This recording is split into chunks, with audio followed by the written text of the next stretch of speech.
Good evening, everyone. I'd like to welcome everyone to the December meeting of the Washington County Quorum Court. With that, I believe it's Justice Wilson who's agreed to do us the pleasure of prayer and pledge this evening. Justice Wilson?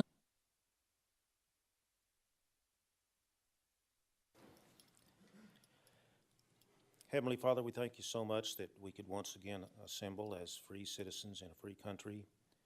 And we pray, Lord, that you might preside over the deliberations this evening.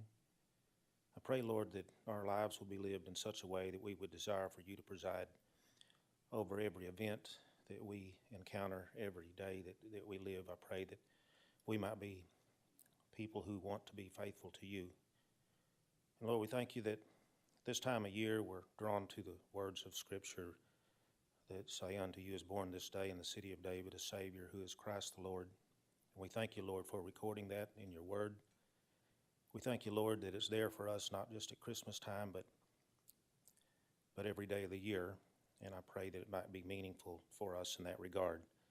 We thank you, Lord, for establishing the ordinances, the institutions of family and of government and of the church. And I pray, Lord, that you'd give us the wisdom to know what the limits of government are supposed to be, and help us to understand with wisdom to know where we should step in and do something for the benefit of the citizens of this county. Please help us to have your guidance in everything that we might consider. And we pray these things tonight in Christ's name. Amen. Amen. I pledge allegiance to the flag of the United States of America and to the republic for which it stands, one nation, under God, indivisible, with liberty and justice for all.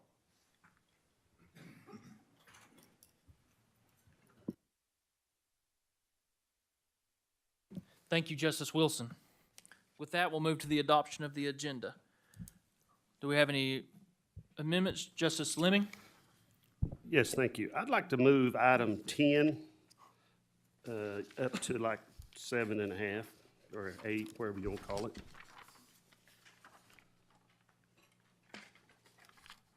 Which one was it? Number 10, item 10, it'd be 20-0-139B, the Jake brake ordinance, Yes, sir. compression brake. You'd like to what now? I'd like to move it up to the front. You'd like to move it, item number 10. 7.5, 7 point, if you want to, that'd be good. We'll take it up, Like to make Okay. that as a motion. yes, sir. We have a motion by Justice Lemming to move item number 10 up to item number 7. I have a second by Justice Ricker. All those in favor? Those opposed? Item number 10 will be new item number 7. With that, do we have a motion to adopt the agenda as amended? Motion to adopt the agenda as amended by Justice Lemming, second by Justice Lyons. All those in favor? Those opposed? The agenda has been adopted. Item number 4, preliminary motions. Are there any preliminary motions this evening? Justice Dean? Thank you, Judge. Yeah, I move that all ordinances be read by title and resolutions by title only. I have a motion to read all ordinances and resolutions by title only by Justice Dean. Do I have a second? Second by Justice Washington. All those in favor? Those opposed? We will read all ordinances and resolutions by title only. Are there any other preliminary motions? With that, we're going to move to citizen comments. Established by county ordinance, we have a 15-minute public comment period with a limit of 3 minutes per person. Please state your name and where you're from when you approach the mic. Hi, hi, Sarah Moore, Fayetteville, Arkansas. I came tonight to speak to you because I am not sure about how email is working. I've tried to send an email today to your QC email and to your individual emails, and then trying to confirm with JP's. I was told that maybe you were not receiving my email, so I came in person tonight. It came to my attention today while attending the Ozark Regional Transit Board meeting, which is our transportation bus provider in Washington County and the region, that a letter had been sent from Washington County from the county judge on December 8th saying that the contract for services would not be renewed in 2024. That was the first time that I was made aware of all the meetings that I have followed and attended in depth of the budget discussions, which I'm very appreciative of how open and transparent those discussions typically are, where we talk about the different departments and line items. But during those discussions, never at any time can I recall that we talked about discontinuing the rural outside of the incorporated cities bus service. And so I bring that forward because we had a lot of lengthy discussions around American Rescue Plan monies and the needs in our community that continue to be exasperated. People in the rural community, especially folks who are leaving the cities because of rising housing costs, are looking for affordability out in the rural areas. The county was only going to be contributing right under $23,000. That actually is matched, from what I understand. I'm not an expert, but listening to the board meeting, was going to be matched and doubled with a rural funding grant to be able to cover what happened in 2023 was about 1,500 rides year to date.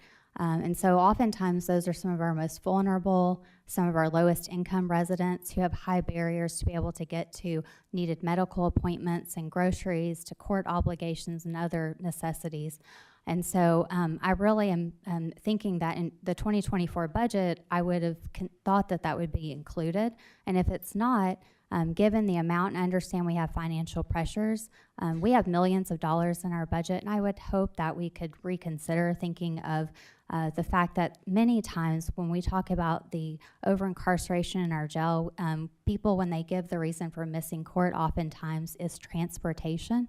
And one person having to sit in our jail because they failed to appear can cost us $30,000 a year to house them there. So even, in one or a handful of people, being able to get to court would pay for itself in this line item. So I would really ask for the reconsideration of Washington County to participate, that we try to look at a regional system and make sure that just because individuals are out in the unincorporated areas, that they're not left out of the transportation opportunities that the other cities are affording. Thank you, ma'am. Thank Your you. time's expired. Are there any other public comments this evening?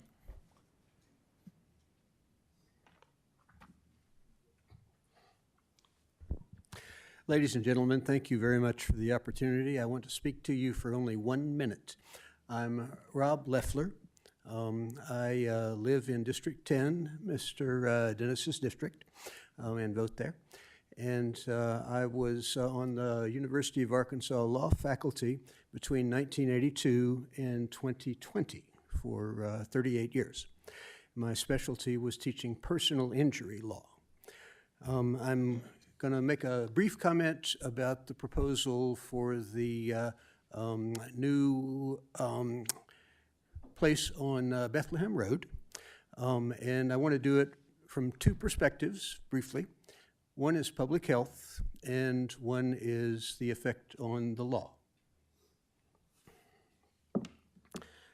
I hope that you have had an opportunity to look at the report submitted by John Brooks, who is the safety report. He's done an extensive report on road hazards on Bethlehem Road.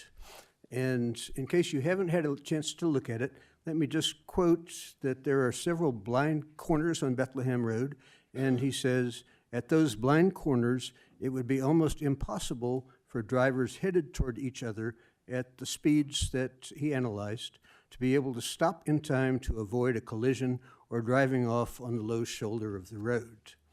He says, if two vehicles are approaching each other at a blind spot, then they both have to stop within their space remaining, or there will be a collision or one or both vehicles will be forced off the road. His analysis demonstrates the certainty that an accident will occur at the speeds at each blind spot. And he identifies 4 blind spots along that road. So from the point of view of public health and safety, I would just say that I hope you'll keep in mind the likelihood that since alcohol is to be served that we are likely to see many collisions along that road if this proposal is approved. And from a legal standpoint, I would like just to point out the perhaps unanticipated consequence that our court dockets will be more clogged because of the litigation that would result from these personal injury lawsuits, and the lawyers on both sides would be enriched. Thank you very much for your attention. Thank you, sir. Additional public comments? Come up front. Let's go. I'll try to make it brief. Derek Antal, live on Bethlehem Just a Road. second. Make sure and sit down and get Yes, close to sir. that mic. We've got some hearing issues up on the horseshoe, and you got to be right up on it, sir. Yes, sir. I'm Derek Antal. I live on Bethlehem Road, retired Tyson driver. I've come down from Winslow to object to the Bella Terra venue. The existing zoning doesn't allow for it. If it were a hog farm, as bad as that is, I would not come down and protest. Chicken houses, cattle, anything's fine. My family's owned the property I live on half a century now. I went to school at West Fork. I'm 61.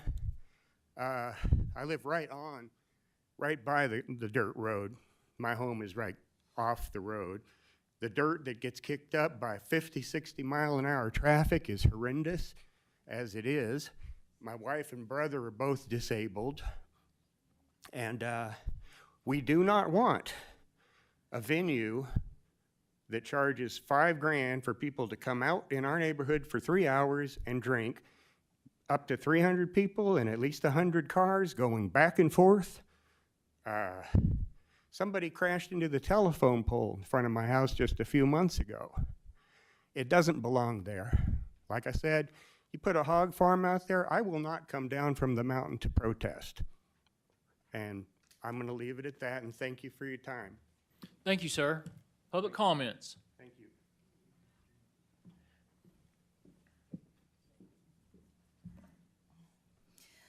Hello, my name is Jackie Perry. I'm a realtor in the state of Arkansas for 20 years.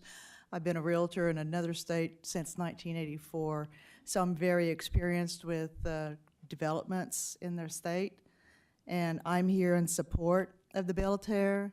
I have reviewed the property, the proposal, the architecture, which is like a French architecture of the building, which is very continent with the surrounding areas there. And John Laborde, I believe you might have a letter in your packet from an adjacent neighbor. He's looking to move here from Louisiana, and he wrote a letter in favor of this, and I believe is a good location for this venue. Thank you. Thank you. Public comments? With no additional public comments, we're going to move forward. Well, now, come on, guys. Help us out a little bit. My name's Max Hester, and I'm sorry I didn't run up here to talk, okay? Today is my wife and I's 10-year wedding anniversary, but I'm here to talk about this party barn, okay? Why would we knowingly have a venue that's miles outside of town? There's no Uber, there's no way to get people home, but we know we're gonna send people out there to drink. And then they've got 20 minutes or more probably to get back to Fayetteville. What sense does that make? There are gonna be people that are gonna die. There will people die out on that road. How many of y'all have driven that road? 2, 3? Before any of y'all vote, go drive that road.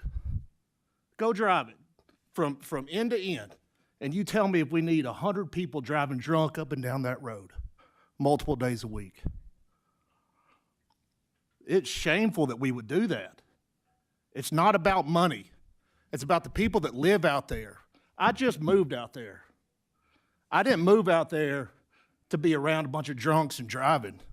I moved to the country to have a good quality of life, to live out there with the neighbors that are in that area that are good people. We don't want drinking and driving up and down a gravel road with blind turns. I'm sure it'd be good to get it outside of town where you wouldn't have those incidences, but if 300 people drinking and 100 cars. Do you think there's going to be 100 sober drivers out there taking people home? No. We don't want that out there. We don't need that out there. We got a good place. We don't need alcohol. We don't need people driving up and down the roads acting a fool. And if you vote on it and you haven't gone out there and driven it and seen what we're talking about, shame on you. That's all I got to say. Public comments. Any other public comments?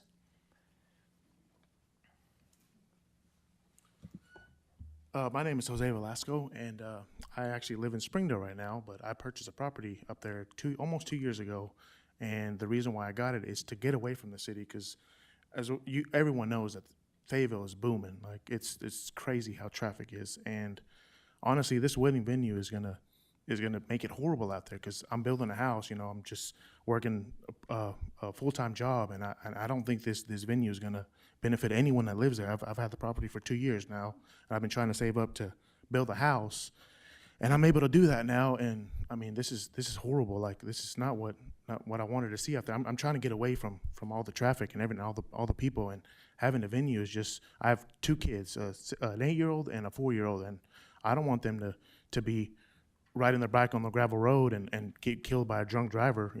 I mean, surely they're not going to be at night, but obviously, like, there's going to be people coming in and out during the day and stuff, and I don't want my kids being around any of that, because I purchased this property to get away from the city, to get away from all the traffic. And now, if you guys approve of this venue, that's pretty much my dream is crushed. Like, I'm trying to get this home built for my family, because it's going to be my forever home, and this venue is just going to devastate us if it does go up. Thank you. Thank you. Public comments. With that, we're going to move forward. Okay.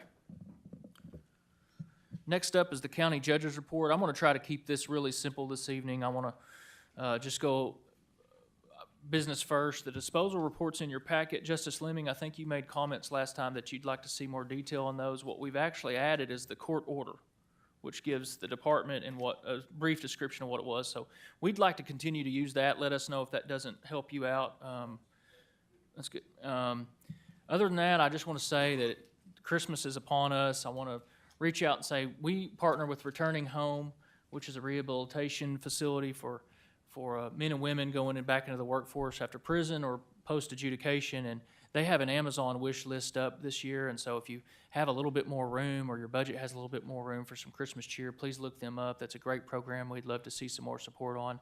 I'd like to report on our Toys for Tots drive here internally at the county. We raised over 200 packaged toys that we delivered to that organization, so we're incredibly proud of that here at the county and trying to spread some Christmas cheer. I'd like to call everyone's attention over to our new wooden flag art over here. It might be tough for some of the public to see, but I want to thank, that's by a company called A Beautiful Flag. It's a Vietnam veteran and his grandson who make those, and they've gifted this to Washington County, and I think it's just beautiful, and I want to take an opportunity to thank them publicly. That what an awesome endeavor for them two to get to do together, and it is a beautiful flag, and I'm proud to have it here in Washington County, and I want to thank them for doing that for us. As many of you might have heard or reported in the news this week and late last week and over the weekend, we were under a cyber attack. Our IT team stepped up and I think handled that phenomenally. We don't want to talk too much about that. It's like an open investigation, and anything that we might divulge that's a weakness of ours. But just to say that we had to temporarily shut down that outward-facing email, which I know is a complication for each one of you on this horseshoe, that we hope is just a temporary measure, and we'll hope to get that back up very soon.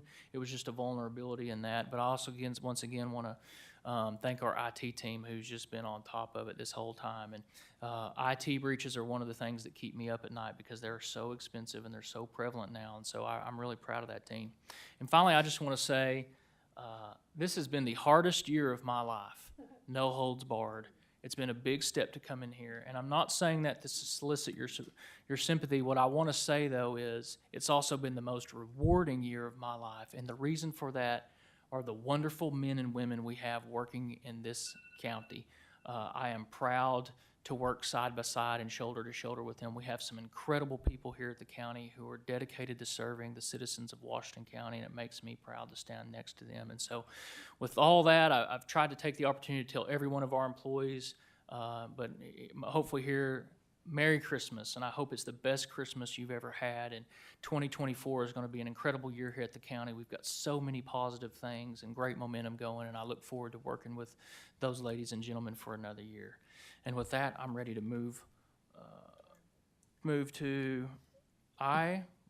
Counselor Lester has just reminded me that I skipped an agenda item, and I apologize about that. So with that, we'll move backwards and take up item number 6, which is approval of the minutes. Are there any corrections to the minutes? If not, those will stand as accepted. Any correction? Justice Lemming? Make a motion with approval. Motion to approve the minutes, second by Justice Dean. All those in favor? Those opposed? The minutes will be approved. With that, we're going to move on to the amended item on the budget. We had moved item number 10 up to our first item in regular business. And so with that, we're going to move to item number 10. Justice Dean, would you like to introduce this item, sir? Yes, sir. Thank you, Judge. I've been on this for a while, and I've been trying to find a way to please everybody with this. I come out with some things that I would like to add a new agenda on for this braking system and call it a transition zone. There are places in Idaho that I found, and they had problems similar. When you get the growth like this, what's happening is the city's growing outside of itself, and it bleeds over into the county, makes us suburbs of the city. And, you know, it creates problems when you got trucks making noise. Not all trucks do this. Majority of them don't. There are a handful, though, that do. Les Rogers runs a lot of trucks in my area, not a problem. The guy, the trucks are all respectful of everybody there. They don't speed, they're not overloaded, and I very much appreciate that. The issue here is muffling a compression brake. When they don't have a muffler on them, they are 10 to 20 times louder than a jackhammer. That's what they've come off as. Equivalent to somebody standing outside your window with a machine gun. You know, this is loud, it's noisy, it rattles windows in some of the houses, and with the houses being built now, I think that this is important, to take care of the people that are building these new houses and moving into them. Now in Idaho, they done where they went only a mile around the city, so it doesn't include the whole county. It would only be a mile from the city limits that this would work, and it would be a transition zone, and the trucks would need to be mufflered to use their engine compression brake. And it works there. I think it would work here. I know noise has been a problem, so, you know, I tried to add that in. Is it noisy compression brakes? You know, I don't know what else to do with it. I hope that we can see clear. I'd like to, you know, make a motion to adopt the new article here that I passed out to everybody. And I'd like to do it so it's effective today. So I'll make a motion. maybe approve take a motion up to amend Yeah, based upon the copy that you've handed out. yes, sir. Okay, I have a motion to amend by Justice Dean, second by Justice Ecke. Is there any discussion on the amendments? Justice Lemming? Thank you. Thank you, Judge. Brian, is this legal to do parcel here, there, and yonder? I mean, constitutionally?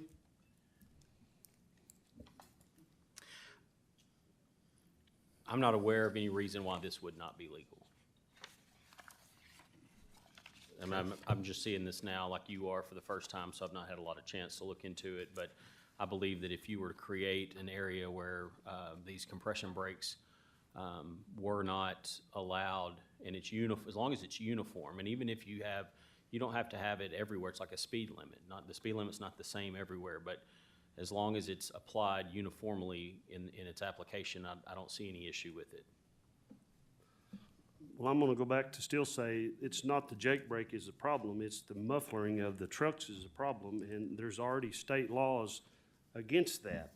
I'm just afraid that we get compression released engine brake on the ordinance, and I'm afraid that it's gonna get tucked deeper and deeper, and next thing you know, it will be all over the county, because as soon as this gets out, then the county judge's phone's gonna ring. It rings 10,000 times a day now, it's gonna ring 20,000 times. And I think we got better things to do, but I think this is more of a muffling problem, and I hate to see, like you mentioned, that Les's trucks runs up and down the road. Yeah, they're new. You're not gonna hear nothing out of them. So does J.B. Hunt's, so does Tyson's, so does everybody's. Well, then why don't these guys that make, I'm sorry. Okay. But this sorry. is I'm sorry. a safety issue, and we're messing with the safety functions. Just use this for instance. If a truck driver has a heart attack when that truck's going down the road, if his foot falls off that brake pedal or gas pedal, it's automatically on.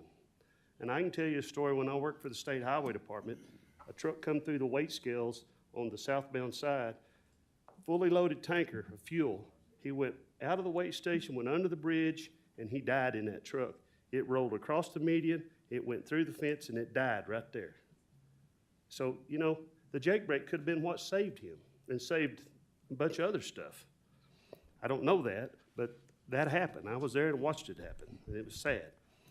But we're messing with a big safety issue on these trucks, and I think we got better things to do, and I think we got a noise issue with muffling we need to deal with first. So I'm gonna suggest that we don't do anything with this. Thank you. Justice Pond? I can make it a little bit shorter than this old truck driver is sitting over here at. But the problem we have here is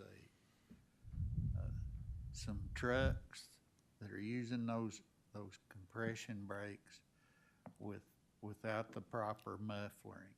We already know that all they got to do is put the proper muffler on there.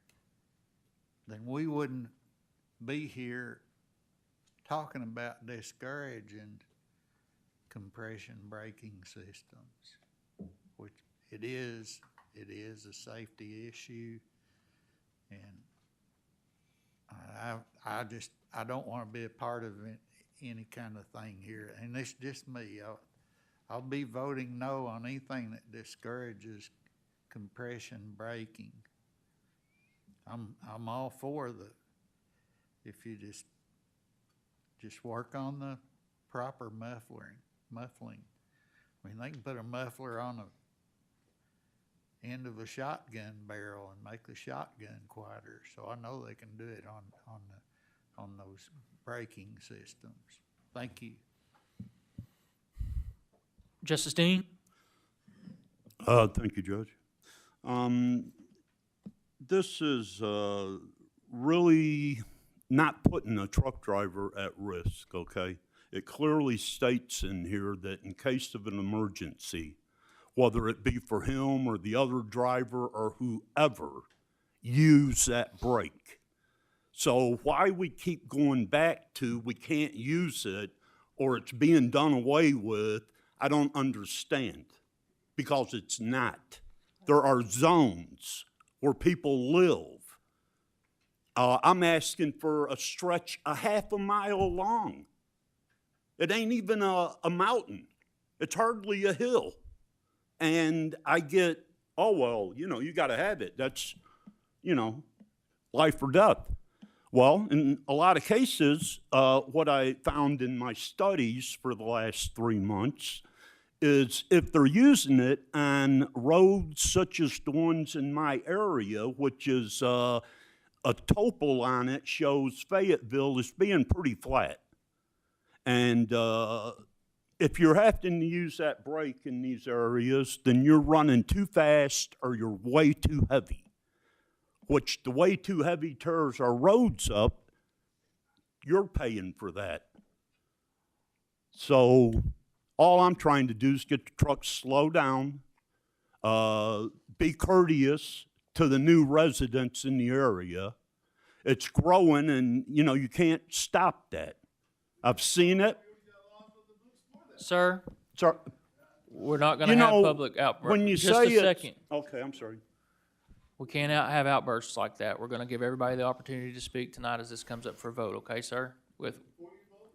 Before we vote, you'll have an opportunity to speak, sir. I'm sorry, Justice Dean, continue. Thank you. I'm all for using this brake for safety and everything.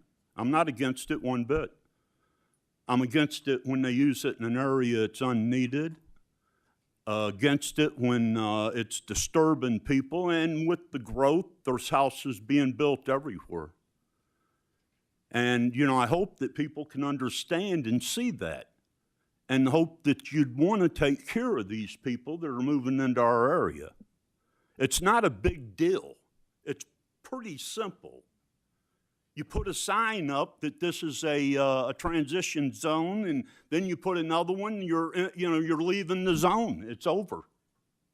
There is no more break.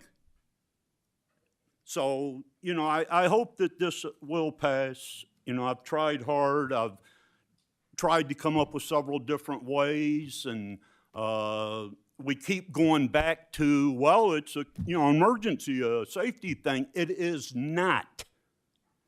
If you want to put safety in there, make it overweight trucks or speeding trucks that are overweight. That's the safety issue. Thank you. Thank you, Justice Dean. Justice Wilson? Yes, I just wanted to say that J.P. Dean should be commended for his work on this. And if effort alone on the part of one J.P. is all we needed to consider, then we should pass it, because it sounds like he's really done his homework, and I can respect that. I think he's trying to be very conscientious and represent the people who have put him in this position, and I appreciate that. It's a good example for all of us. Having said that, I can't say that that means that we should vote in favor of this. I'm just saying that I can respect a colleague on this court who is trying to do the best he can for people that he is in touch with. And, you know, having said that, I can't say for sure that I would vote in favor of this, because I have a lot of questions even after all the discussion. But I appreciate the work, and I appreciate the deliberation on this. I think a lot of people being very thoughtful, so I appreciate that. Thank you. Thank you, Justice Wilson. Justice Dennis? Thank you, Judge, and thank you, J.P. Dean, for your work on this. The question I have is, the 1 mile outside of a city, out of which city? All cities in the county? So all 13 cities, and so you'd go 1 mile out from all of those? Who, okay, my question is, who then is responsible for it? The county or the city on enforcement? Can I answer this? Yes, you can, Okay. if you're available. It's stated in here that the county'd be in charge of it. I have talked with the state. The state will help if it is posted. They'll write the tickets. Fayetteville already has signs up by me. So it must be a problem if Fayetteville puts signs up. I talked to the state. They've made themselves more present there now than they've ever been. It's, it's not putting anybody out or down or nothing else. It's not, the state, when you say state already has it. No, they don't. If they did, they'd be out there busting these guys. They don't have it. If they have it, it has to be posted. Okay, if it ain't posted, then there's nothing there, right? I mean, does that not make sense? I think we're getting a little bit redundant. Well, I mean, he asked, Justice Dennis, you had the question, right? Did you get the question answered? I don't want to take away from your debate, your speaking time there. Go ahead, I'll get you. Yes, sir. Thank you. I'm just concerned, it's not even really the break as much as it is the law. And when you start giving up and saying, okay, well, the city's gonna take care of this, then we're giving it away to the city to take care of. I think we're setting a precedent for other things. You know, are we just gonna be ran by the cities instead of the county? So is this the beginning of that, where we just give it up and say, no, we're not gonna do it, we'll let the cities do it?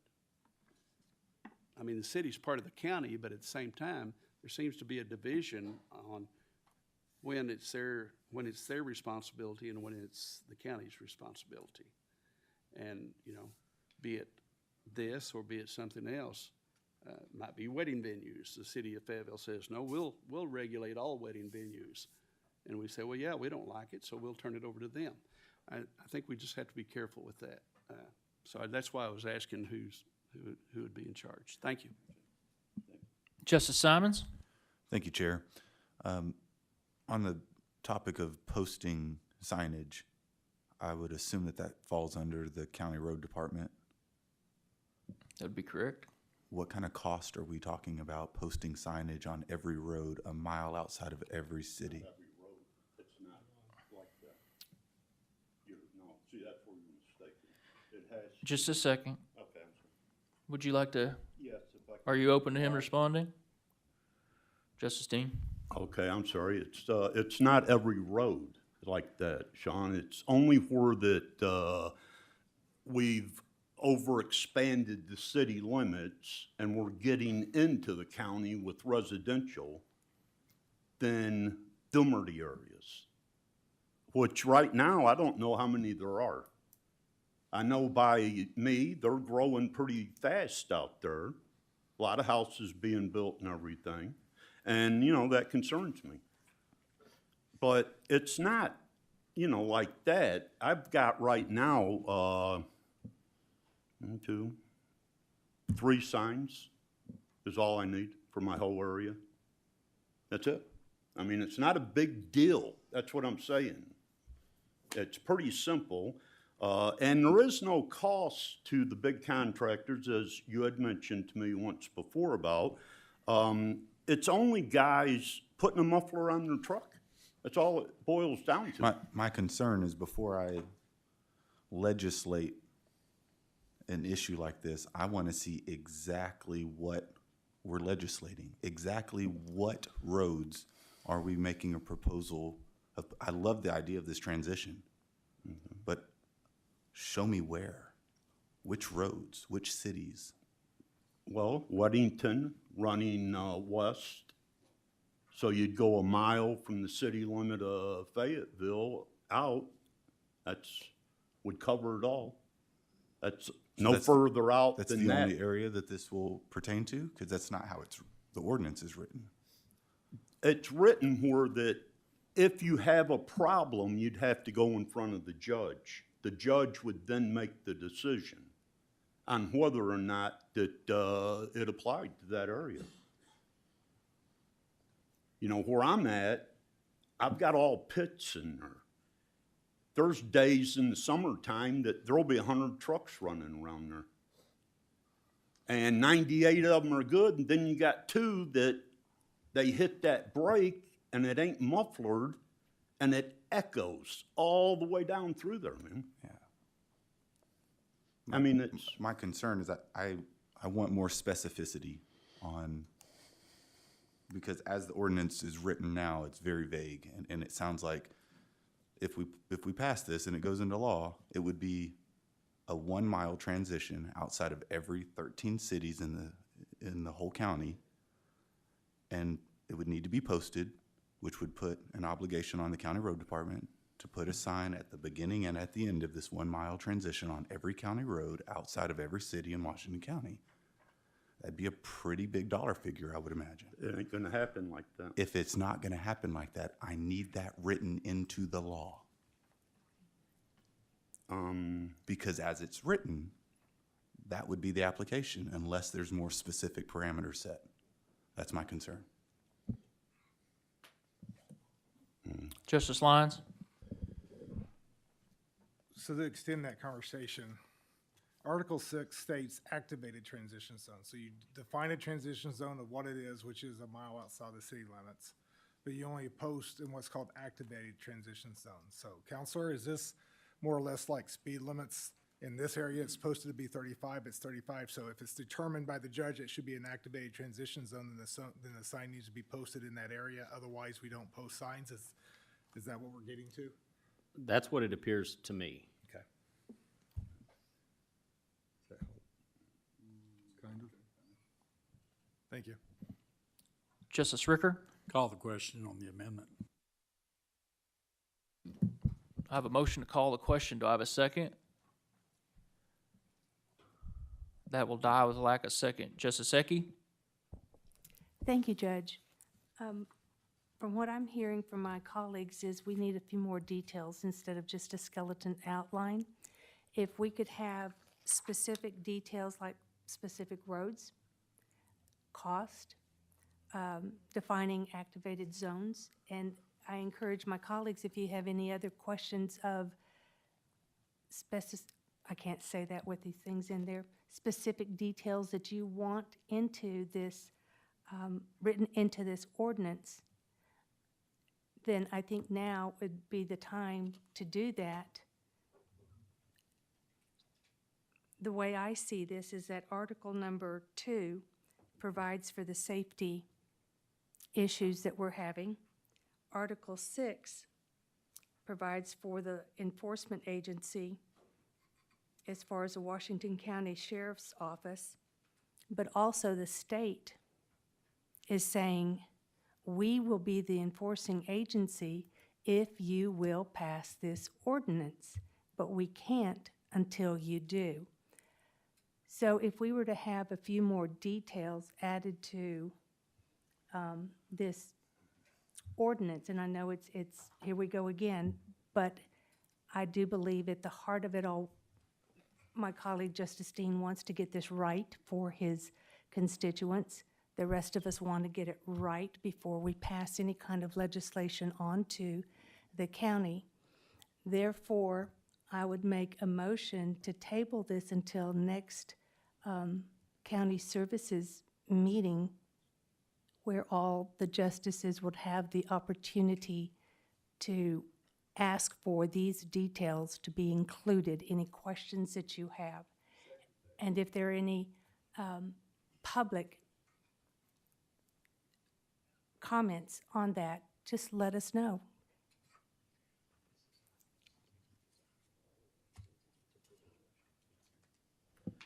All right, Justice Stuckey, that is a privileged motion. I have a motion to table this, to postpone it till the next County Services Committee, and I believe I heard second by Justice Dennis. Is that still correct?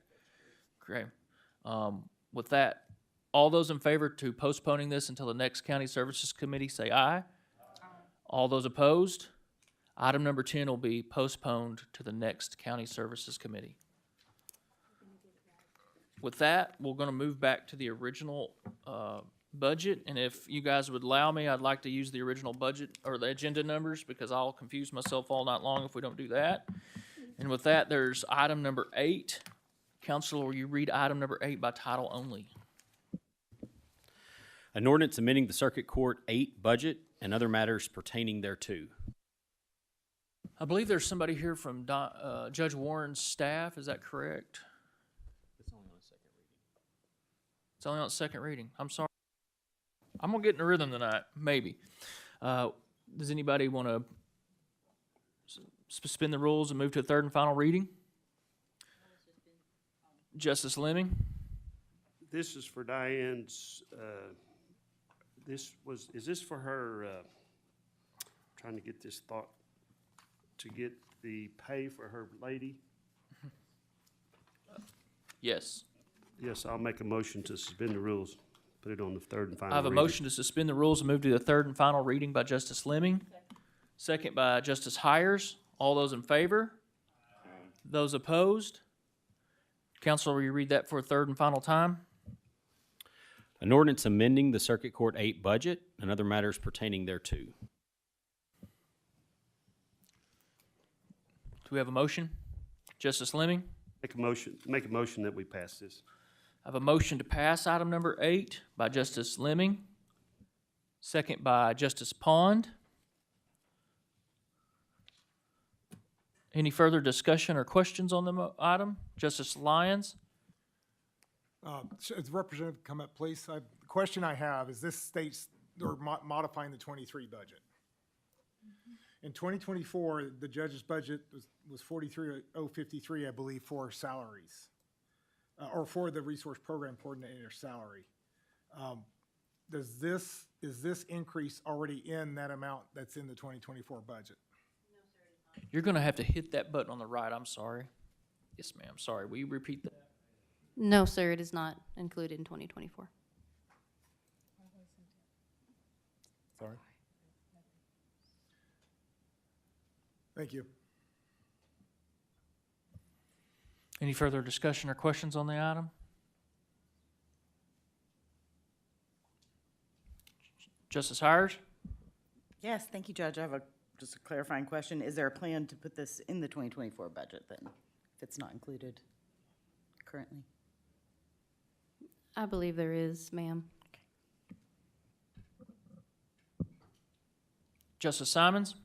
Thank you, Chair. I've had the opportunity to discuss this briefly with Judge Warren, and I believe there's another position that is vacated that she doesn't plan to fill, and so the compensation for that position would, in essence, flow into this. And so I think that's where she's looking into the 2024. She's not going to come before us asking for more money to amend the 2024 budget because she believes she's budgeted those funds, albeit in a different position that she doesn't plan to fill. Yes, Judge Warren does have another position that she is not going to fill for next year, and the salary difference will more than cover the increase that we're asking for this position. Justice Lyons? Yeah, that's the clarity I was looking for. I think everybody knows my position on the 24 budget. I'm not interested in taking and increasing that at this point. There's going to be challenges throughout the year. We're going to have to do it. Our unappropriated funds for next year are smaller than what we want, and I'm going to be very protective of it. But then that's what I'm looking for, because if you do this in 23, you got to do something in 24. So if you're saying she's going to move things around and be able to take care of it in 24, we're not going to increase the 24 budget, then I can support this. Justice Hickey? Thank you, Judge. Just a point of clarification, we will have to amend the 2024 budget to include this, correct? One way or the other, the budget will have to be amended to move that money around legally between Okay. line items. So yes, I mean, technically, the budget will have to be amended to, and to replace whatever funds aren't used back into the general fund. Okay, thank you. Justice Lemming? I figured she would, whenever they get all the details figured out, she'd be asking which way to do that. That's kind of why we didn't bring any of that up. Thank you. Any other discussion or questions on this item? Thank you, ma'am. I appreciate you. Any public comments on item number 8.1? Seeing none, we're going to take up the question. I have a motion to pass item number 8.1 by Justice Lemming, a second by Justice Pond. Ms. Mason, will you please call the roll? Willie Lemming. Yes. Gary Ricker. Yes. Butch Pond. Yes, ma'am. David Wilson. Yes. Sean Simons. Yes, ma'am. Kyle Lyons. Lisa Ecke. Charles Dean. Chandra Washington. Beth Koger. Robert Dennis. Suki Hires.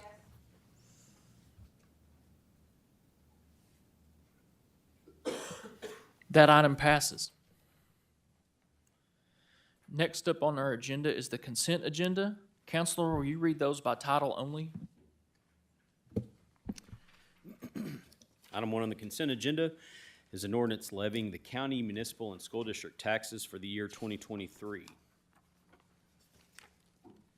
Item 2 on the consent agenda is an ordinance anticipating and appropriating additional revenue in the amount of $74,812 in the drug court grant fund budget for 2024 and other matters pertaining thereto.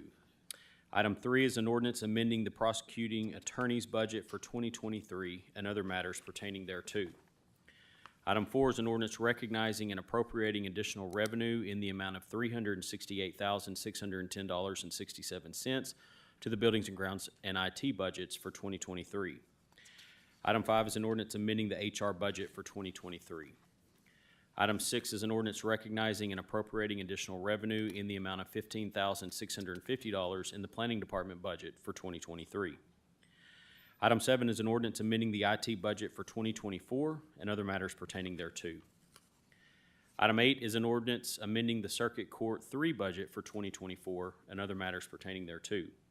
Item 9 is an ordinance anticipating and appropriating additional revenue in the amount of $593,764.55 in the Drug Court Grant Fund for 2024.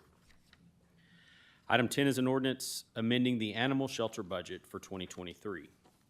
Item 11 is an ordinance recognizing and appropriating $356,812.50 from the unappropriated reserves in the Road Fund to the Road Department budget for 2023.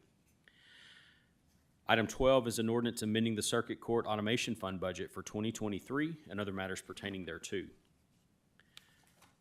Item 13 is an ordinance amending the Buildings and Grounds budget for 2024 and other matters pertaining thereto.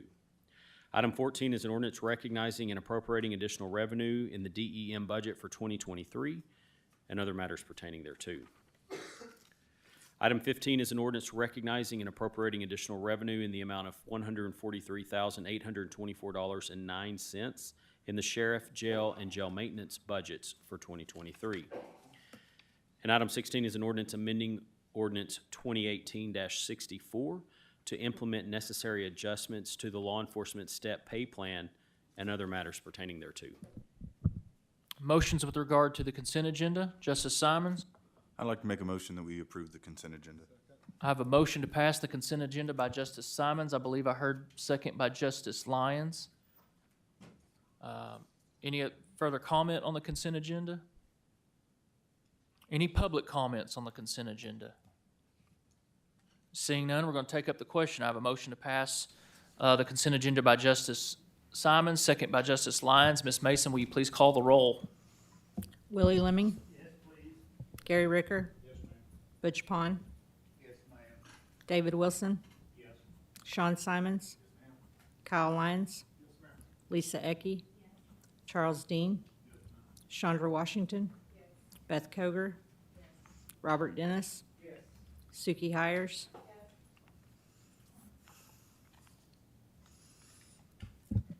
The consent agenda passes. With that, we'll continue on with our amended agenda, and we'll be moving to item number 11 since we moved 10 and disposed of it earlier. Counselor, will you read item number 11 by title only? An ordinance amending ordinance 2018-50 to update the sick leave policy in the Washington County Employee Handbook. I'd like to speak to this really quickly just to kind of hopefully clear up some confusion I think has been leveled, is that we're walking through our handbook to try to make things better for the employees. What we've done so far has always been in the name of the employee. It's been the total benefit of the employee. And I think what speaks to some of these ordinances running into such discontent, maybe is the word I would use, is that there is a lack of trust in this county between leadership and staff. And we're working very hard to restore that trust. But what I want to speak to this evening is this was an effort to give our employees more sick time, to open up the eligibility of how they can use that sick time, if you remember our comments about being able to use it for bereavement and that type of thing. And then also this has a big component to help out our payroll team who processes payroll. This will match up, if you will, the way we are calculating sick time with the way we are calculating in vacation time, which makes their processes a lot simpler. No employee will lose sick time because of this ordinance. I think there's confusion between when this ordinance takes effect and when they'll have their anniversary date. They will still accumulate their vacation until their anniversary date. And so I'm sorry that there's that kind of confusion. This is all meant to be for the benefit of our employees.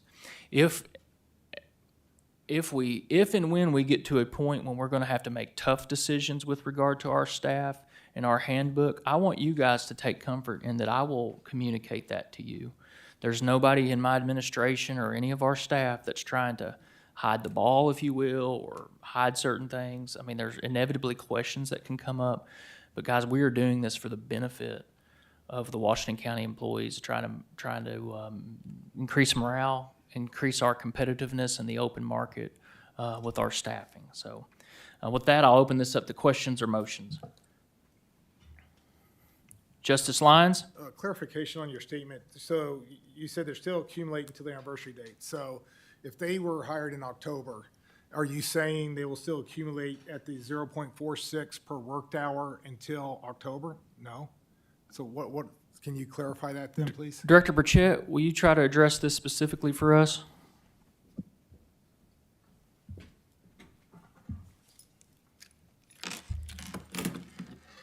Employees will accrue based on a monthly amount. So we would take what's in the policy, divide that amount by 12, whatever tier they're in, and they'll get that from January up to whenever their anniversary date is. The new accrual, policy. Divide by 12, and Yes. then from the date it goes into effect until their anniversary date, they'd get 1/12 times that number of months of accrual. Correct. So for up to 3 years, it's 1/12, right? So it's that 1/12 if you're up Correct. to 3 I think years. it's like 9.33. Whatever Yeah, it is, yeah, that- per month. So like, let's just say somebody had an anniversary date in July 1. Okay. So from January So up they do to get through June, accruals they'll get during 9. that based on the new policy accrual based on the months. Okay, thank you for Yes. the clarification. Yep. I don't want to stymie debate, but Counselor has reminded me that we need a motion to debate this ordinance. Can I? Yes, finish? sir. Sorry, I started wrong. I'm gonna make a motion that this is first reading though, right? Yes, sir. Okay, make a motion that we pass this on. Some of the points I have is I see a lot of benefits in this to county employees based on working in the industry. A lot of things are here that the county employees get that we in the industry don't. For example, a lot of companies don't offer sick leave anymore. You get personal time off, period. If I get sick, it comes out of my personal time off account. If I take a vacation, it comes out of my personal time off account, period. So the fact that the county is still offering sick leave is a benefit to the employees of the county. Again, we've already talked about the modification of the accruals. The accruals did increase a little bit. The lowest level is up to 3 years is 112, and based on the current plan, we figured it's about 95 hours for the year that would be to accrue. So there's a little bit of an increase there for them. It's provided, I guess, and this was a question that came up, it's provided yearly. So at your anniversary, you get all 112 hours right then and there. Correct. So you And get that. I want to say that was a request at the behest of the elected officials. Okay. So That was requested that the policy So be you get written. it up front, whereas now, you get it as you go. So if I get sick, and I only have 5 days accrued based on the .046 hours worked, but I need 10 days off, I don't have enough, right? Okay, thank you. The eligibility there's been no change in eligibility, right? It's still 90 days. The current policy is 3 months. Current policy permits up to 720 hours. It's capped. And it's based on hire date, 720 or 360. There is no max in the new policy, and it rolls over year to year. So again, if you're healthy and you don't get sick, you can roll over. Something devastating happens, you got a good pot to come from. So I make a motion that we pass this. Thank you. I had a motion by Justice Lyons. I believe I heard second by Justice Heckey. Justice Pond? Yes, maybe I need to ask this a different way. I understand that they accrue sick leave according to how many hours they've worked. Are they eligible to take that sick leave as they make it? Let's say it's a new employee and they have not been there yet for a year. If they've accrued sick leave time, do they have to wait till they've been there for a year before they can take sick leave?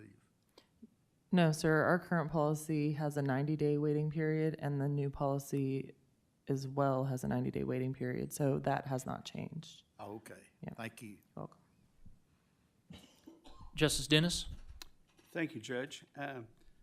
Exactly how is this communicated to the Washington County employees?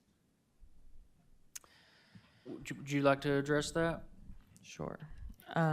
So this policy was put on the JSAP agenda.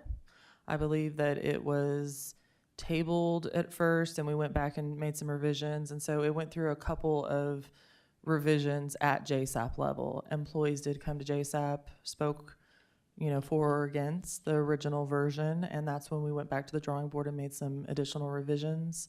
But that is how it's being communicated, is through being on the public agendas that we have. And then employees reach out to me in my office, and I answer questions whenever they have them, if they have them. I've had a few elected officials have me come down and speak to their staff in their office. We've done it that way as well. But we do that at the request of the elected official.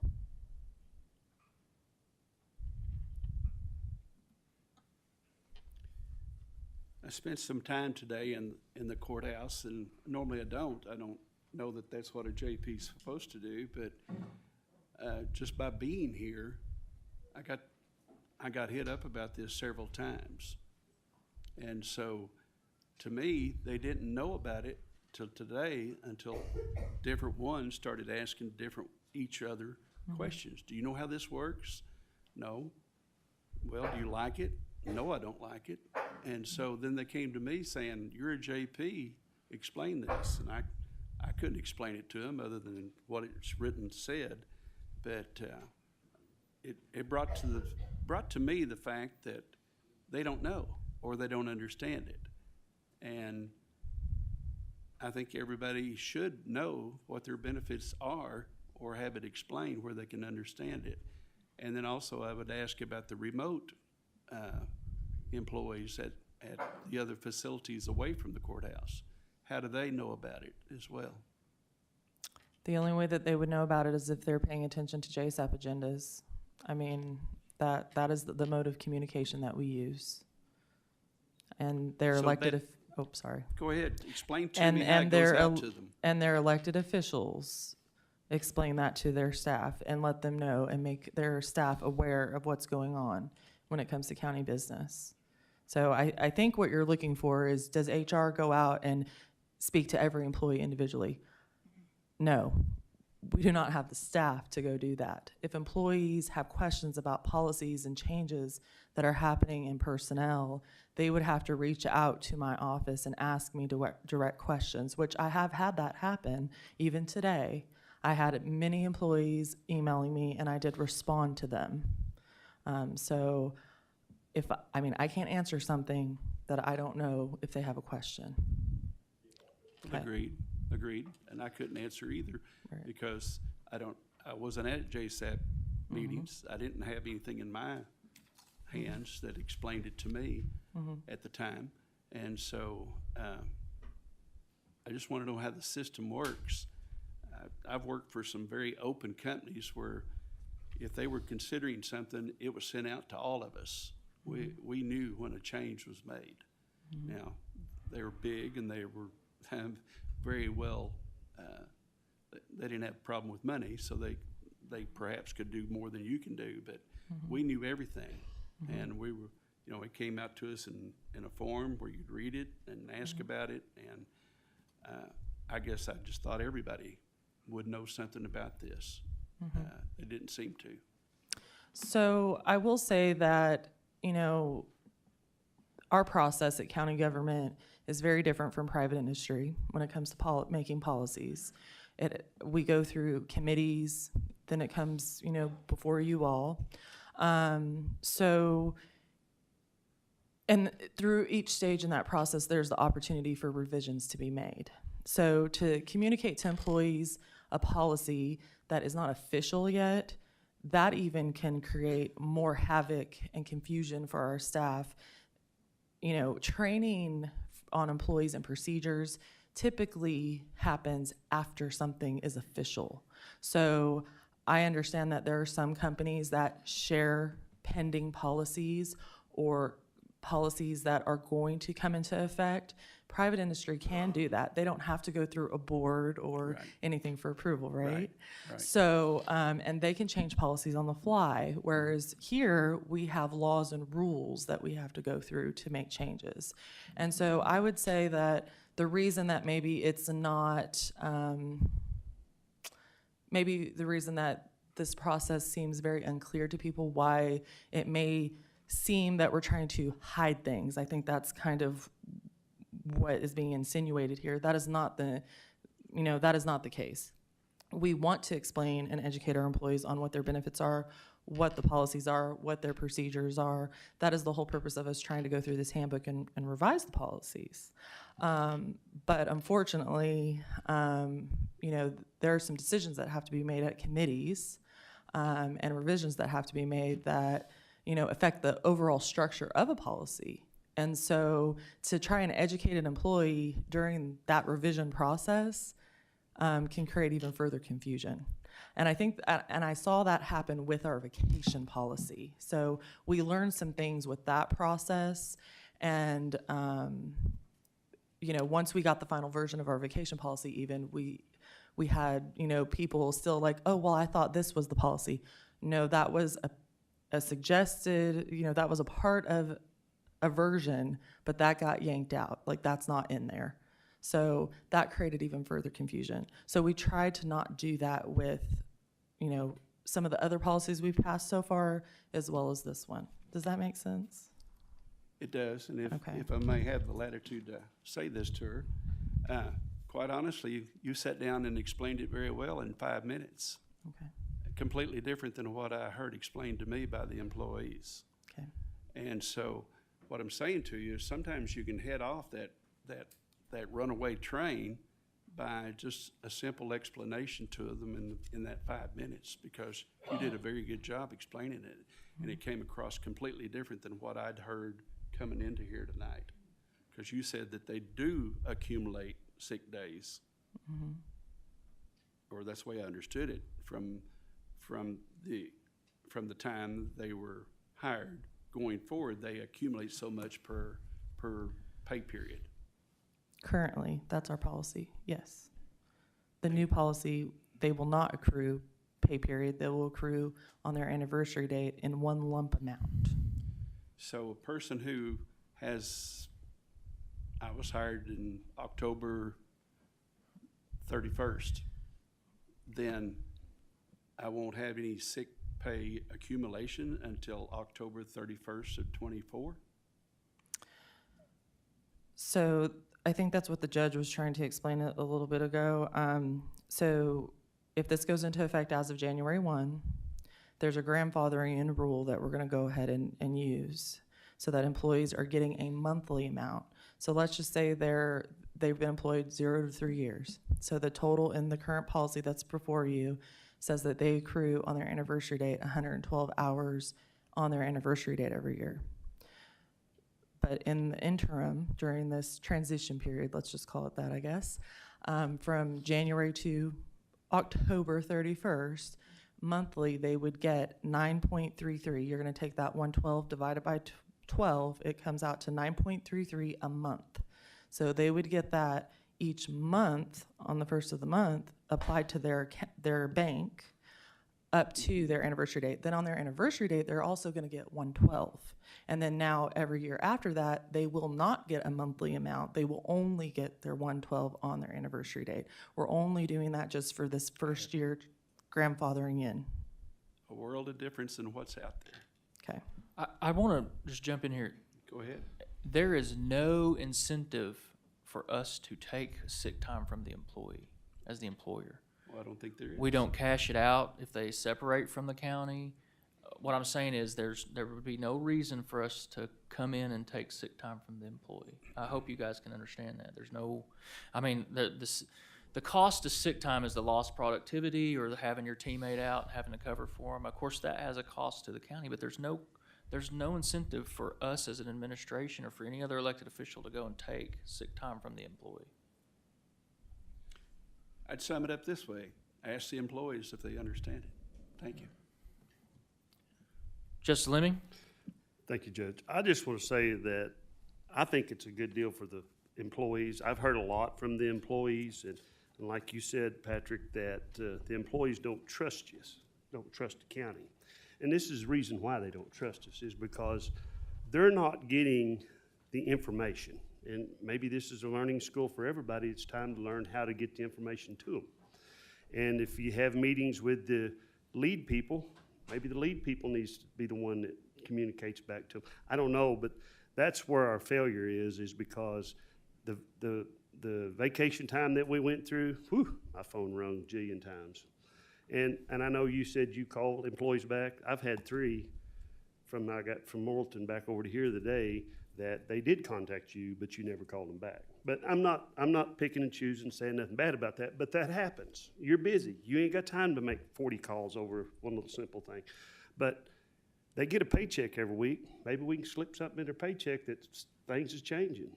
I mean, there's ways to communicate with them, and that's where we're failing, is communication with our employees. I'm going to vote for this because I think it's a good deal for the employees. Well, I don't really like the changing to the date. I work for the state, and we got our time totally different, but it's the same thing. But it is what it is. If you're going to stay working for the county, this is the way we're going to do it, like it or lump it. That's the way we got to go. We got to pick a deal, and we got to go with it. It's still good for the employees. There's nothing that I really see that's a problem. Thank you. We will always strive to do better about communication, but I will say there's no substitute for the employees being involved in the process and also the other elected officials, and that's what I'm asking you guys to understand too. We work coinciding with the county government's very unique. We have other elected officials who in personnel are equally as authoritative as we are, and so what I'm saying is we're very sensitive to that. So, Justice Hires? Thank you, Judge. I'm supporting the policy. I think it's a good policy, but I kind of want to echo a lot of what JP Lemming just said. So I'm a public school teacher, which is a very large organization, not very well funded though.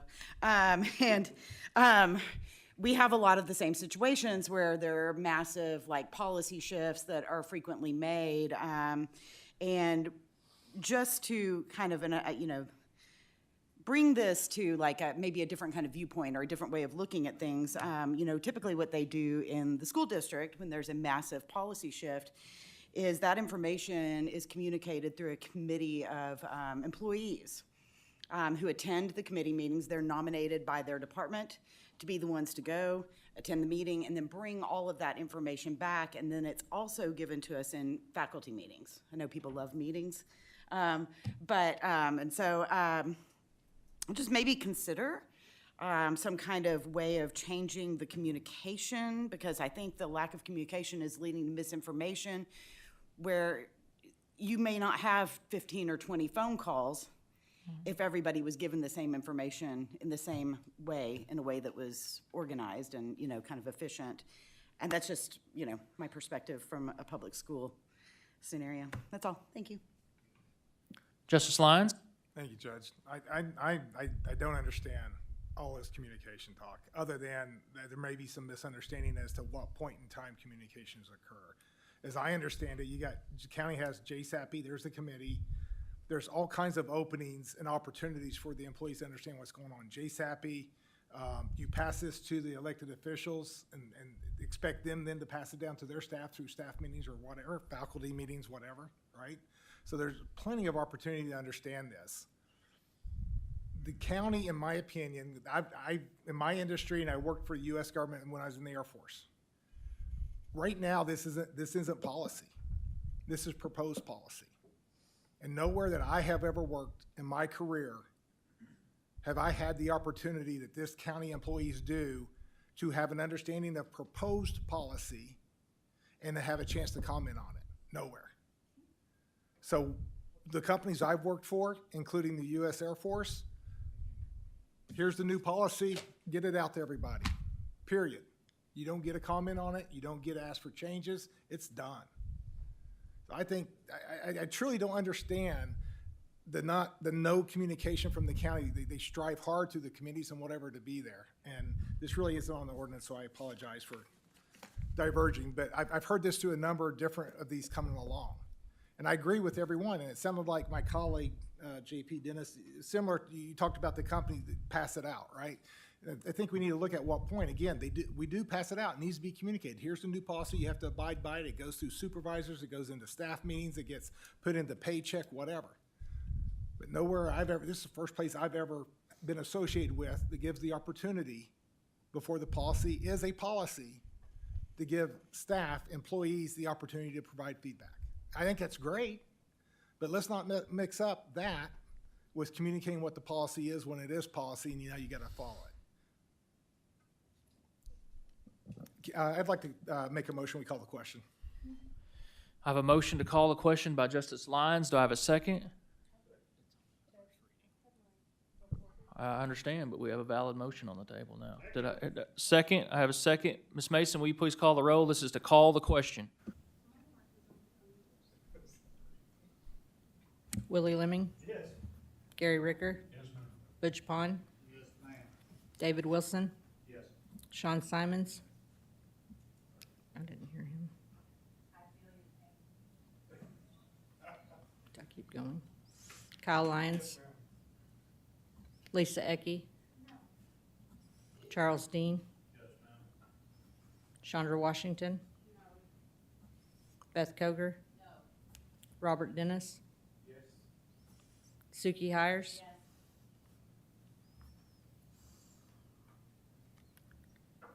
That motion fails.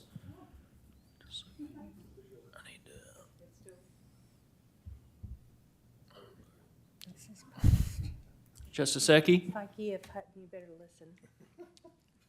Thank you, Judge. I understand that people are always resistant to change. And it's been communicated the why and the reason we're changing this. But it also has to do with a lot of people's thought process and how they receive the information. There's a lot of gossip that goes along out in the county. And I'm sorry, men gossip more than women. It's a state, it is a proven fact.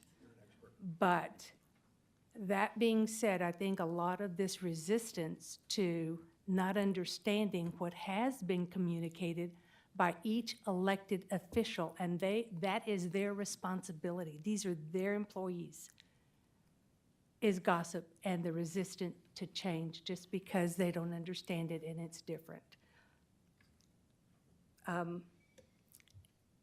It is a collaborative effort. Every elected official is on board.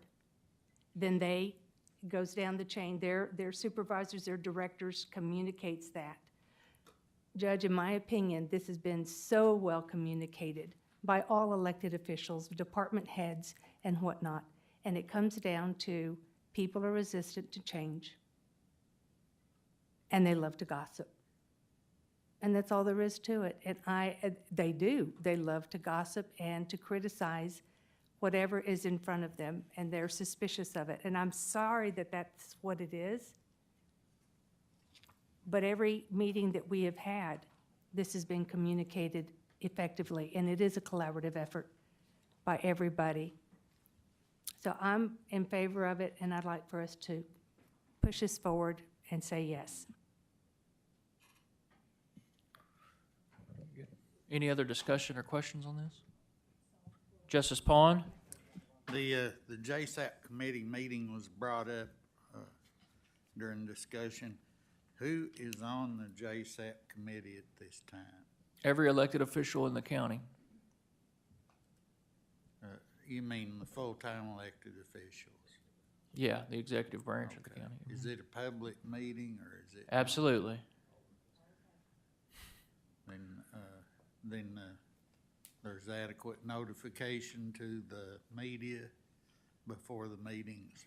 And it's posted on our calendar on the Okay. website. Thank you. Any other discussion? With that, thank you, Ms. Burchett. Any public comments on item number 11? Oh, sorry. Justice Wilson? Thank you, sir. I wasn't going to comment on this, but since we didn't call the question, I thought I might as well comment just like everybody else. My feeling is, based upon my experiences, and I've worked a lot of different places,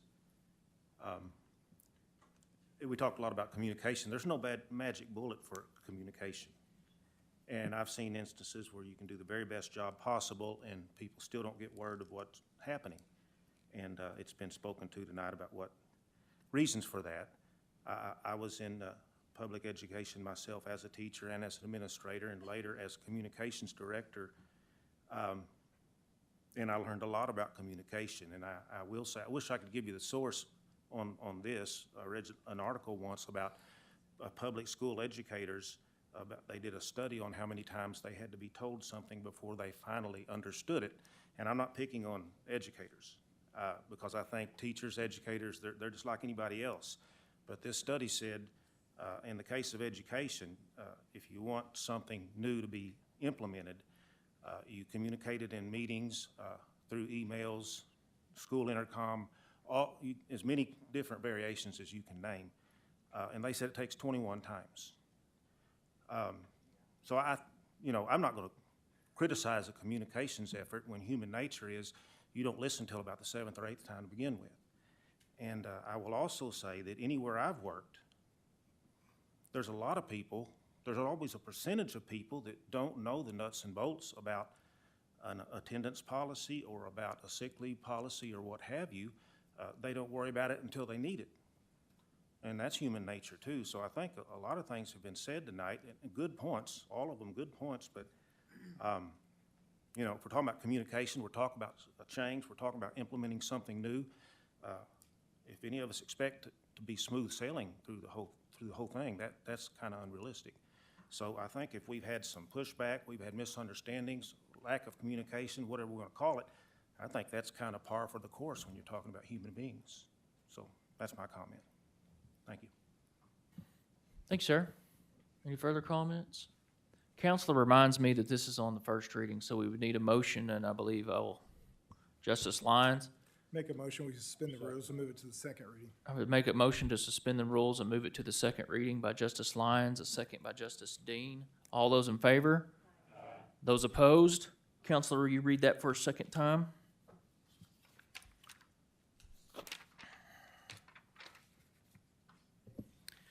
An ordinance amending ordinance 2018-50 to update the sick leave policy in the Washington County Employee Handbook. Justice Lyons? Make a motion, we suspend the rules and move it to the third reading. I have a motion to suspend the rules and move it to third and final reading by Justice Lyons, second by Justice Dean. All those in favor? Aye. Those opposed? Counsel, will you read that for a third and final time?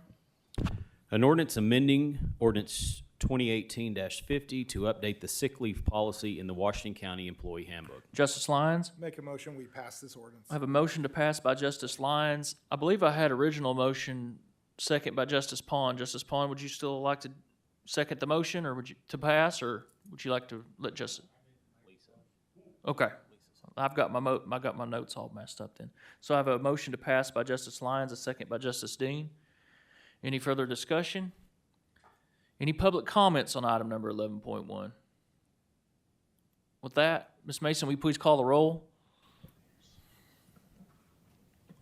Willie Lemming. Gary Ricker. Yes, ma'am. Butch Pond. Yes, ma'am. David Wilson. Yes. Sean Simons. Yes, ma'am. Kyle Lyons. Yes, ma'am. Lisa Ecke. Yes. Charles Dean. Yes, ma'am. Chandra Washington. Yes. Beth Koger. Yes. Robert Dennis. Yes. Suki Hires. Yes. That item passes. With that, we'll move to item number 12. Counselor, will you read item number 12 by title only? An ordinance anticipating additional revenue in the amount of $117,953 in the Law Enforcement Grant Fund and appropriating said $117,953 from the Law Enforcement Grant Fund to the SCAP FY 2023 budget for 2023. Justice Ricker? I have a motion to pass item number 12.1 by Justice Ricker, a second by Justice Lemming. Any further discussion? Justice Koger? Thank you, Judge. Yes, I'm against this because of what we have to do to get this money. This program, the State Criminal Alien Assistance Program, targets those who aren't fortunate enough to be able to list their birthplace as the United States of America. When that happens, the Washington County Detention Center collects data, information, and transmits that to the Department of Justice, and they transmit that then to the Department of Homeland Security and on to Immigration and Customs Enforcement, or ICE. I believe this does create fear and distrust in the immigrant community. It can deter undocumented immigrants from reporting crimes and cooperating with law enforcement. For the time period covered by this particular grant for the fiscal year 2023, there were 187 separate inmate files that were transmitted to the Department of Justice. The largest majority of those, 58%, listed the Pacific Islands as their place of birth. Then coming in second, 21% was listed in Mexico. 15,017 inmate bed days were approved. That comes to $7.85 per day for this grant. It's true that our personal information is sold every day over the internet. But the difference is, and I would ask that you consider, we don't face deportation or having our family separated because of that. There are other consequences, but we don't have to worry about deportation. I'm just asking that everyone be treated the same in our criminal justice system, that when they're arrested, they're booked in the jail, they go through the criminal justice system. They don't have to face deportation because of that. This targets one specific community, and that's never good. That's why I'm against this. Thank you. Justice Lyons? Thank you, Judge. I disagree with some of the insinuations from my colleague. I don't think we target anyone. We basically are good men and women, diligently work to protect the citizens of this country, of this county, by enforcing the laws of this county and the laws of the state. That's the men and women of our Sheriff's Department. The same questionnaire is asked of everybody that is intake into the detention center. There is no targeting. Everybody answers the same question. There were some insinuations, and I specifically heard it in the county committee meeting, that, I think the statement was, if you can guarantee me this doesn't split up any families, I'll support it. Well, that's an insinuation that our Sheriff's Department is splitting up families, and they're not. They are not the ones that have put an individual in a situation. Actually, that individual has put themselves in a situation for at least twice breaking the laws of the United States or of the county or of the state, and that's why they're in the situation. It is their own responsibility that they put themselves there to go through this process. These funds comes in, and they're used to support the detainees. They're used to purchase things that the detainees need while they're being detained in the detention center. So they're actually going back to those. For that reason, I will support this today, and as we get further grant funding from that grant. Thank you, sir. Justice Pond? I just wanted to express my appreciation for this state and this county for they bend over backwards to preserve transparency. As a matter of fact, you've never heard me complain about things that I've gone through that for the sake of transparency, like some some people might do. And I can't make common sense out of the notion that for some reason, personnel at our county jail are not supposed to operate in a transparent manner. They're supposed to try to avoid disclosing things to the federal government. The federal government, by the way, whose Constitution I have sworn to uphold more times than I can count, starting one time when I was barely 18, and sworn to uphold the Constitution of the state of Arkansas. I was actually named in a lawsuit one time with the notion that somehow I was violating FOI. And I'm not complaining about that. I'm just saying that it happened. But sometimes when the same people that were involved in my being named in that lawsuit think for some reason in some issues we're not supposed to be transparent. You know, I'm about to get carried away here, but while I'm here, I'm going to tell you Merry Christmas, and I appreciate you. Thank you. Thank you, Justice Pond. Any other further discussion on this item by the court? Any public comments on item number 12.1?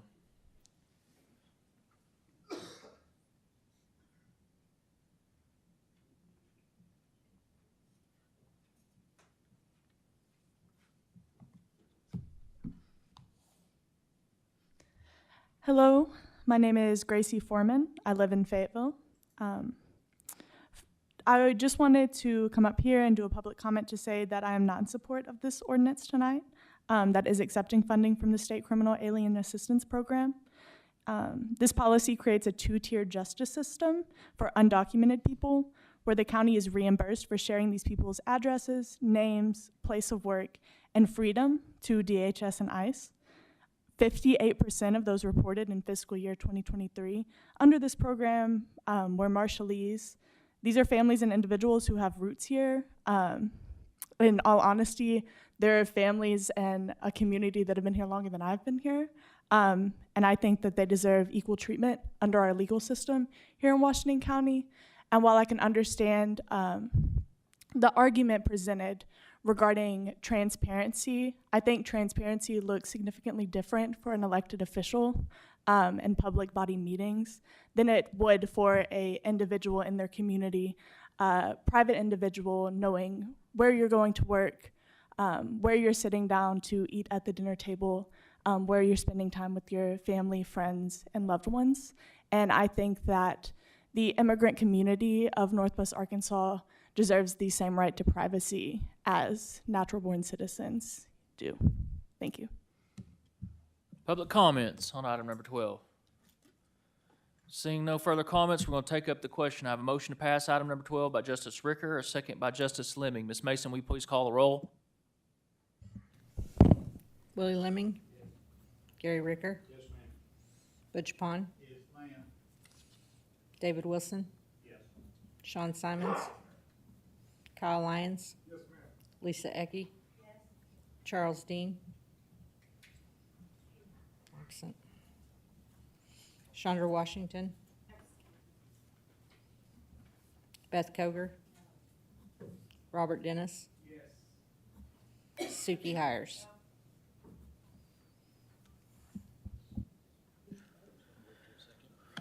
That's an appropriation ordinance. It failed to get 10 votes on its first reading. That'll move to the second reading next month.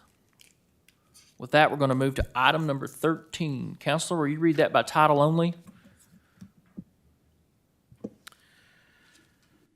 A resolution ordering that an election be held on March 5th, 2024 on the question of authorizing off-premises sale of alcohol on Sundays within the city of Greenland, Arkansas. Justice Ricker? I'd like to make a motion to pass this. City of Greenland, or they did a petition there, and they're just wanting to place this on the ballot to put it to the voters. Second. I have a motion to pass by Justice Ricker. I believe I heard second by Justice Lyons. Is there any further discussion on this item by the court? Seeing none, are there any public comments on item number 13? Seeing none, we're going to take up the question. I have a motion to pass item number 13 by Justice Ricker, a second by Justice Lyons. Ms. Mason, will you please call the roll? Willie Lemming. Gary Ricker. Yes, ma'am. Butch Pond. Yes, ma'am. David Wilson. Yes. Sean Simons. Kyle Lyons. Lisa Ecke. Charles Dean. Chandra Washington. Beth Koger. Robert Dennis. Suki Hires. That motion passes. Item number 14, council, will you read that by title only?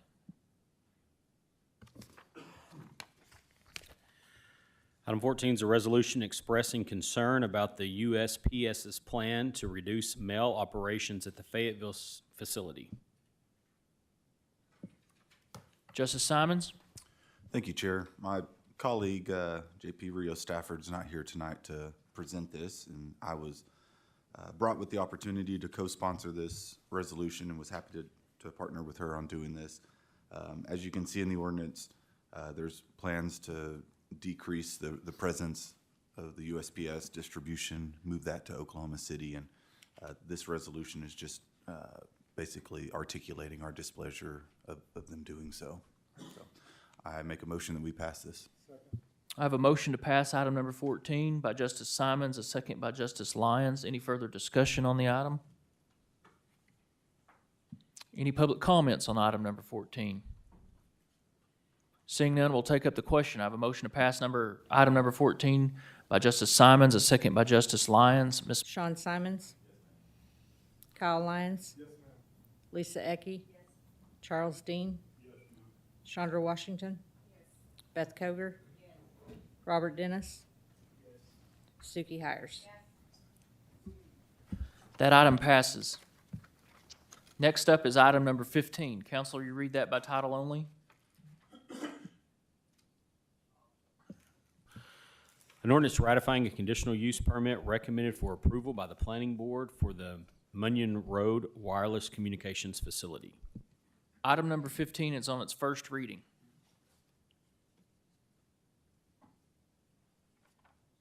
Okay. Item number 16. Council, will you read that by title only?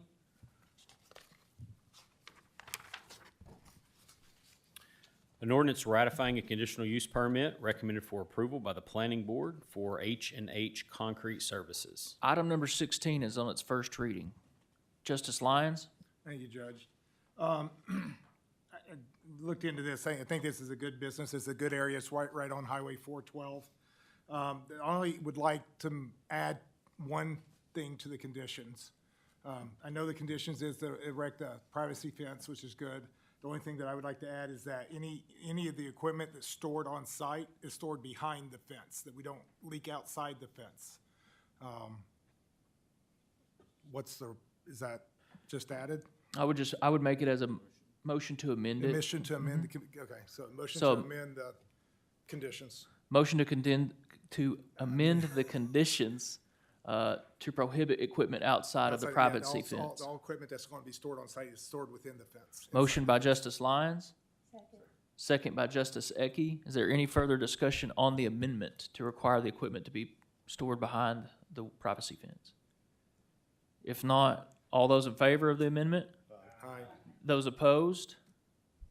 The amendment carries. So we're back to the So original. with that, I'll make a motion that we suspend the rules and move this to the second reading. I have a motion to suspend the rules and move it to the second reading by Justice Lyons, second by Justice Dean. All those in favor? Aye. Those opposed? The motion carries. Counselor, will you read that for a second time? An ordinance ratifying a conditional use permit recommended for approval by the planning board. Justice Lyons? Make a motion, we suspend the rules and move it to the third and final reading. I have a motion to suspend the rules and move it to a third and final reading by Justice Lyons, second by Justice Dean. All those in favor? Those opposed? The motion carries. Counselor, will you please read that for a third and final time? An ordinance ratifying a conditional use permit recommended for approval by the planning board. Justice Lyons? Motion that we approve the ratification of this. Motion to pass item number 16 by Justice Lyons, second by Justice Dean. Any discussion on the item? Justice Lemming? Can you explain a little bit, thank you, Judge. Can you explain a little bit about what they're doing? I've kind of heard what they're doing, but it's not actually setting up a concrete plan, is it? It's Let's do better than that. I think the applicant or staffs here can probably do it much better than I can. That's what I wanted But to yeah, hear. you're correct. It's not a plan. Thank you. Good afternoon, everyone. Sam Otto, Washington County Planning Office. So it is in the planning area of Springdale. It's half an acre. It's not a big plant as much as like it's a rental facility for like concrete mixing equipment. So where like the customers will come, pick up like the equipment, and if they don't have any place to mix their stuff, they might mix on site, grab those like mixers like with their like trucks, get to the site, finish the job, bring it back. And if they have to clean it, there is like a possibility that they have to clean it off-site or like on-site. If it's on-site, they have like a specific place for it, like to catch all like the contaminants then going into the ground. So basically, he's renting equipment for like mixing concrete, and it's like half an acre. Everything checks out. We haven't had any issues with them. They have enough like water supplies, and he is on a lease for 4 years with a possibility of like purchasing or like renewing. So I don't think we have an issue with it so far. We never had any comments. We had only like one concern from one of the neighbors to the north, but it was not like a concern that like I don't like it as much as what's going on. Thank you, sir. Justice Pond? Actually, I had a question for the parliamentarian. I kind of lost my place. Things went a little bit fast. When we amended this ordinance, that put it back on first reading. Is that correct? Yeah, and I believe we read it. Okay. It was on first reading. And we still got plenty of readings then. Okay. Correct. Thank you. Any other discussion on the item? Justice Coger? Thank you, Judge. I guess my question, Sam, is it can all the equipment be stored behind the fence like Justice? Yep. I mean, I don't know what kind of equipment we're talking about. It's tiny like mixers, like the one you see like on the front of like maybe like sidewalks or stuff like that. It's concrete mixers that you can drag behind like your truck. So there is like the equipment he has, or like any of the material he has, like to mix all of this concrete, or like sell it for the for his clients. It's going to be behind that like privacy fence. So nothing is showing from the from the highway. Like will become like an eyesore basically. Do they have an office? I doubt. No, I don't think so. Like, they do have an office, but they have like employees on site. Okay, thank you. Justice Lyons? Yeah, just to clarify, I talked to the applicant a couple of times. They don't mix on site. They have equipment that would load the trailer that does the mixing when you pull it off. Yep. Right, so that the equipment's limited. But again, I know we've got one area out there that they keep leaking outside the fence, and would like to just keep all that back. One confirmation for the discussion with my colleague, J.P. Pond. It was on first reading for the amendment, and then we suspended the rules twice and got to the third reading. So we're now at the third reading to do a vote, correct? Okay, thank you. Any further discussion? Public comments on item number 16. Do we have any public comments on item number 16?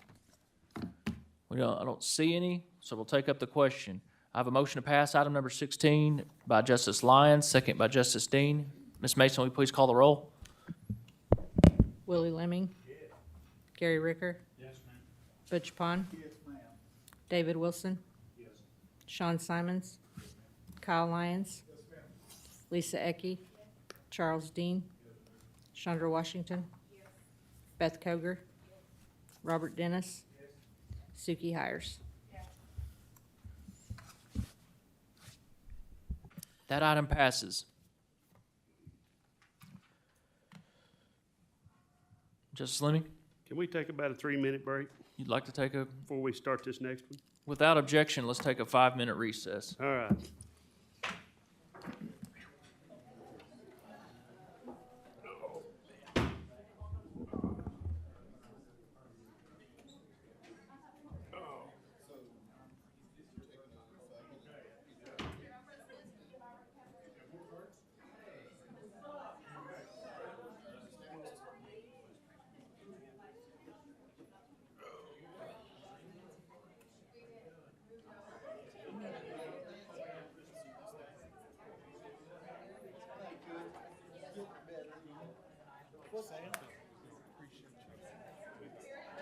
I'll send you the ordinance.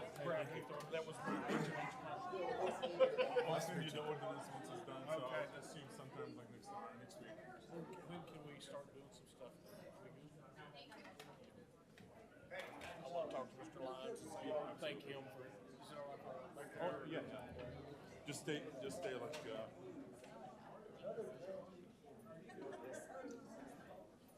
that's it?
short.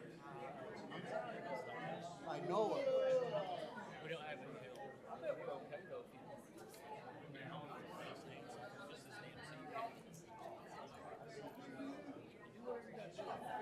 This is, we got this. If I mess this up, this ain't. Appreciate you, man. Great comments. You're on it. Oh, boy, yeah. I ate my Wheaties.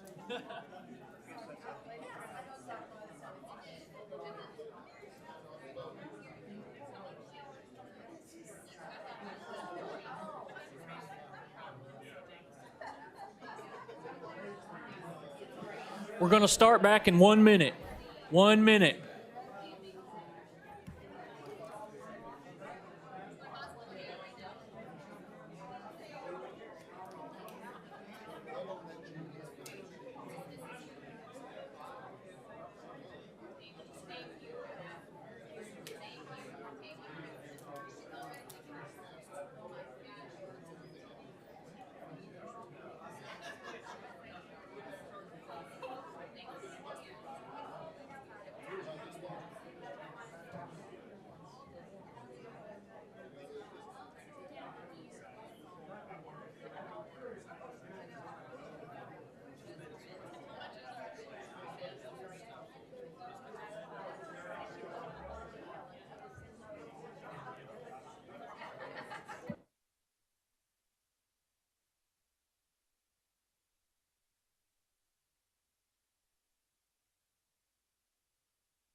I'll get with you. I'll be out till after the first.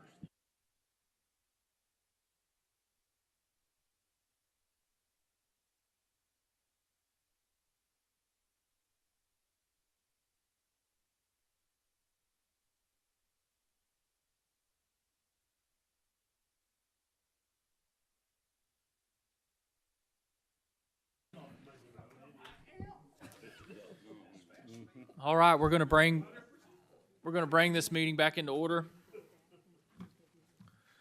Next up, we have a conditional use permit appeal, and so I want to kind of go over how this is going to work first. The first item of this is item number 17. We're going to hear from our planning department. We're going to hear from the applicant. We're also going to hear from the opposition to this project.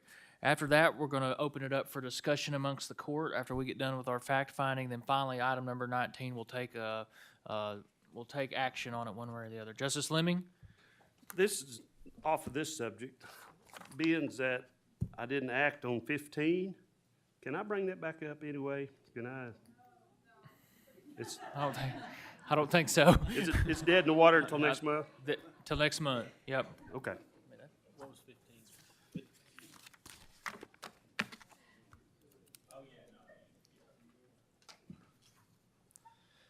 With that, we're going to turn it over to our planning department, Director Atta here to explain the project. Director Atta? Thank you. Belterra Venue and Ground CUP, during our meeting on August 24th, it was approved unanimously, 7-0. It's in District 14, Winslow area. We had an appeal that was filed about like a month, so it was like within the limit on September 22nd by Mr. Jack Butt. This is like the appeal, like summary. He lists like some of the grievances, like why he's appealing this. Number one, like there is like not adequate like roads available for the site. The proposed use is not compatible with the area. Number three, the establishment, maintenance, and like operation of the CUP will be detrimental to the and endanger to the public health, safety, morals, and comfort and general like welfare.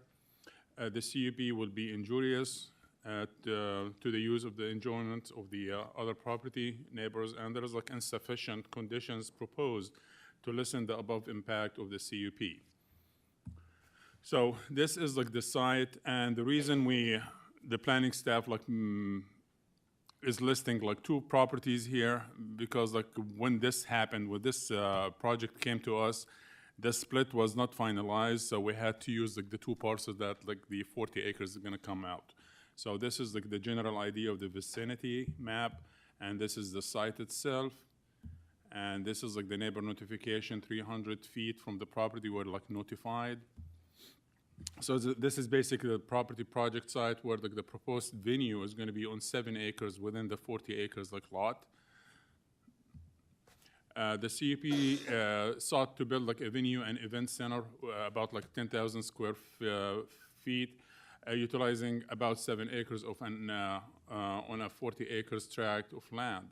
Venue is located at 17996 Bethlehem Road, Winslow, Washington County Road 237.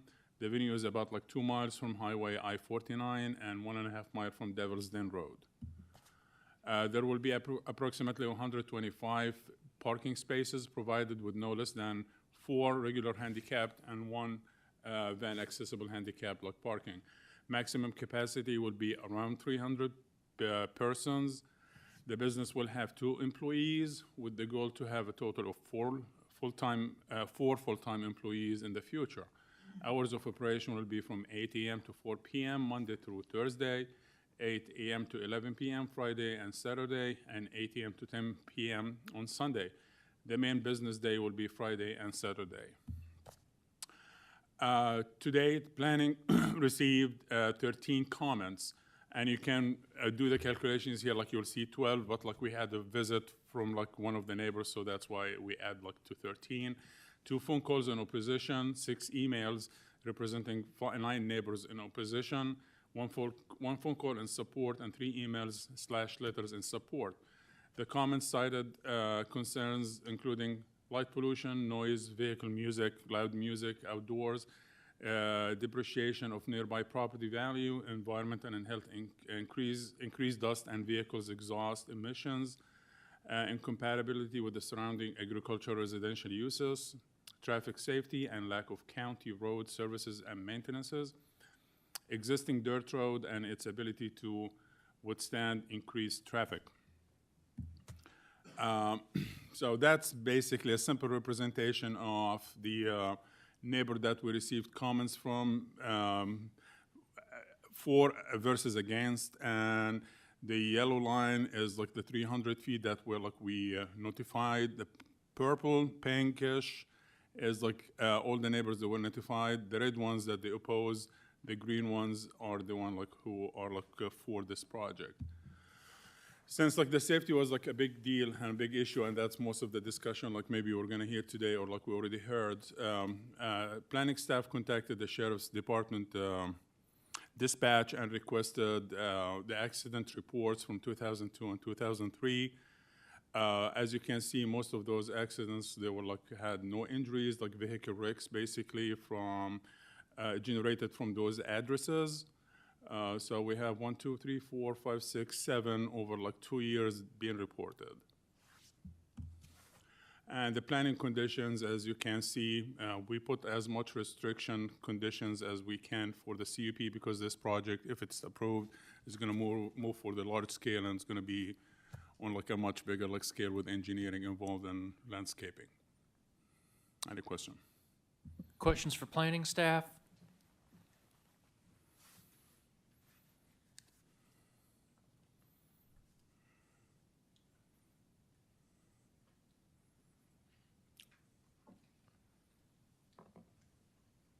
Are we good, or do you guys want a minute, or we good? The applicant is here if you have any question also for We her. will, we're gonna move to that. Next step, we'll bring the applicant up.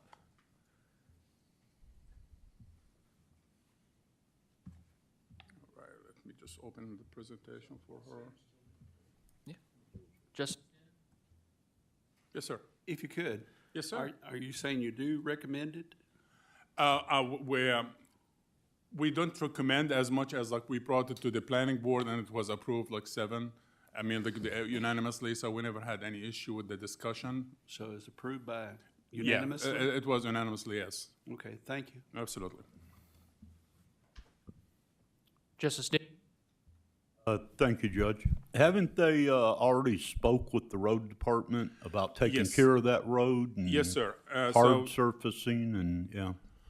Yes, they had like another meeting with the road department, and I guess like the idea was like if we need to move forward with like increasing the capacity of like maintenance or like maybe paving, what is the possibility? And there is a process that like they have to go through, like finding a petition, and if it's all approved, it will be like on the schedule to be, but nothing happened like further after that, as much as like, yeah, the road department met with them, explained the process, and if it's possible, feasible, this is how it's gonna be done. Okay, well, it seems to me like that would help the safety issue. Absolutely. I mean, it's going. Remember, this is like a public road. So when the planning staff like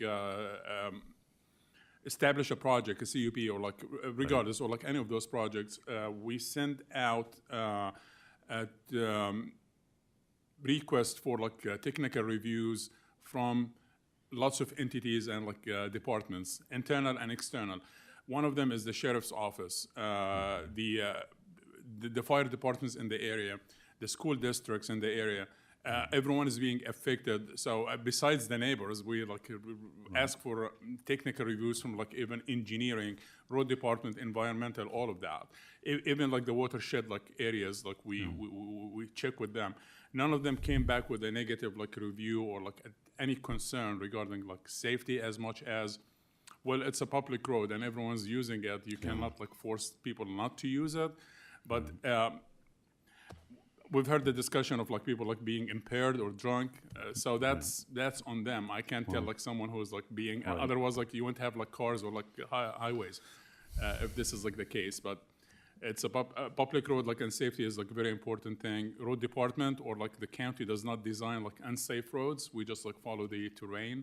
I'm not speaking for them, but that's from the experience. So if that safety is an issue, but like if we had any safety concern, we would have heard already from like other like commenters. Okay, thank you. This safety issue was never like an issue until like this CUP was applied to. So.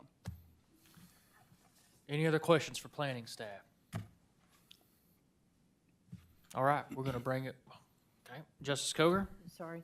I don't know if this is a question for the planning staff, but let me ask it. I just don't see how this is compatible to the surrounding property. Isn't that a requirement that it's supposed to be compatible? The compatibility issue is like, is it compatible? Maybe not, but like that's what we have condition. That's why the name conditional use permit. We'll put conditions to make it compatible with the surrounding as much as we can. So like it's a mitigation like issue. I don't think like there is anything like compatible with anything if you're gonna think about it. So I don't think like a subdivision is compatible like in a green area. But okay. Thank you. Any other questions for planning staff? Thank you, Director Addo. We're going to bring up the applicant.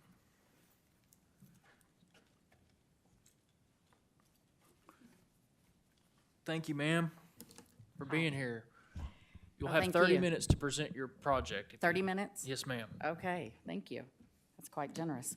My name is Carolyn Ram, and I am the applicant and appellee for the conditional use permit. I wasn't going to, or Samantha, are you doing this? Okay. I wanted you to see, we're going to start at 1. Okay. That's okay, no problem. So when I started looking for land, my goal was 2 things. I wanted to find property that would be beneficial and beautiful for a venue, right? That's what you do. But I also wanted it to be something that would be complementary to the area. You know, when you talk about compatibility, I feel like sometimes that's subjective on what is compatible, because you can have a gym next door to other things, you know, or you can have commercial buildings next door to residential areas. So my goal when I started this work 6.5 years ago to find the right property was, what do I do to make it as compatible as possible when I find the right property, which I do believe that the Bethlehem Road property is the right one. So what I started with was, I'm going to start with the building itself. I wanted to design the building so that it did not look like an industrial building or a monstrosity or, you know, these huge buildings that you're seeing, but I wanted it to be compatible with the beautiful scenery in the Bethlehem community. So I went with a modern farmhouse look, and this is a rendition of the front of the building. And the next slide is a rendition of what the side of it would look like.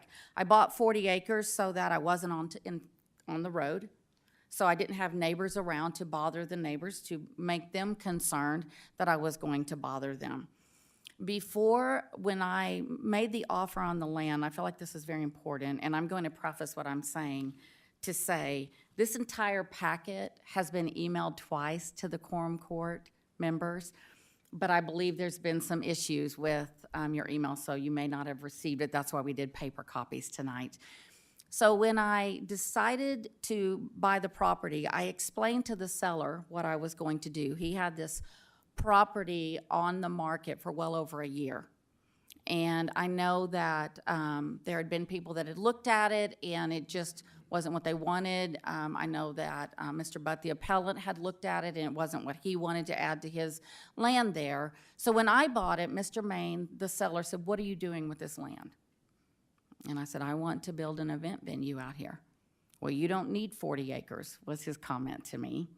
"What do you want to do with the land?" And I said, "I want to build the event venue so that my clients and their guests can enjoy the beautiful land, but I'm not affecting your neighbors. It's not a hindrance to the neighbors. I also want to use it for other things, but let's talk event venue." Before he would accept my offer, which was a very generous offer, he went to who at the time were the only two adjacent neighbors. He went to them and he talked to them. It wasn't the Labords at the time, but he talked to them and he said, Samantha, can you go to the very last one? He talked to Amber Hutchinson and Mr. Gregerson at the time and told them what this buyer wanted to do out there. And at that point in time, there was no issue with it whatsoever. So he had a 195-acre tract. I chose to buy 40. I would have liked to have bought all of it, but I couldn't afford it. So I chose to buy 40 acres. He spoke to the owners of the land that were north of this property and west of this property. Now, the additional 155 acres has been purchased by Jonathan and Colleen Laborde, and they have sent a letter also to the Quorum Court, being a huge proponent of this venue. Their driveway, they tried to put a different driveway in, their driveway will actually be on my land, on this land. And so they're a huge proponent to this because they understand that this is going to benefit the county, benefit the community, because I don't want this to just be an event venue. I have told Mr. Butt when we met, we did not meet prior to the Planning Commission meeting, but after there was a unanimous approval, we met. And I explained to him, this isn't just a wedding venue. That's where the financial gain is going to come. Of course, I'm going to have weddings out there. But this is also, I want it to be for the community. I want to be able to have organized senior events there. Monday through Thursday, there's nothing typically, right? And Sunday as well, but I have church on Sunday. So I said, I'd like to have this where we can have organized events for the community. We can have senior center days where they can come and do things as a group. We can have exercise classes at no cost. I don't care, because I've already developed my business plan, and I just want to give back to the community. The 40 acres is a big expense for me. It will take 7 acres to do what I want to do, but I don't want anyone to feel like, oh my gosh, we've got this giant building sitting here at the front of the road, and it's an eyesore. Although, when you look at the pictures, you can see it won't be an eyesore. But I was trying to be aware, mindful of the community itself. So I chose to put a lot of money into that, into making sure I had enough land for this. I want to speak direct to the appellant's concerns. He spoke about adequate roads. It's been a huge discussion here, a huge concern.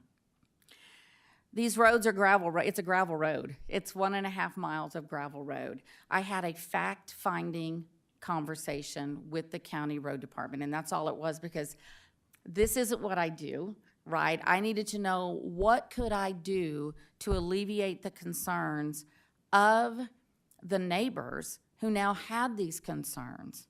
What could I do to help them? And so I decided maybe I could work with the county. Maybe I could get the county to be willing to eventually put me on their docket and eventually pave the road, at least past the venue. Pave it, and then the venue pay a portion of that cost. To be willing to do that, to, take part of the burden on ourselves, to, as a goodwill measure to the community, saying, hey, we don't want this to be an eyesore, and we don't want it to be a concern for you with the gravel. In speaking with the county road department, they told me it was a process, as Sam alluded to, that you have to get every neighbor along the road to be able to sign a petition being willing to allow for the road to be paved. I asked them, I said, can I call you if there are issues with the road? Because, the neighbors are concerned that it's going to add more wear and tear on the road. And the county road department said, well, we'll work with you. It's a county road, and it's our job to take care of it. If you've got issues going on, you let us know. So the road itself, it is a road that's, it's got 2 or 3 curves, and I don't remember, but there's one. Can you go to the first bullet point? I'm going to apologize to her because I'm bouncing all over the place.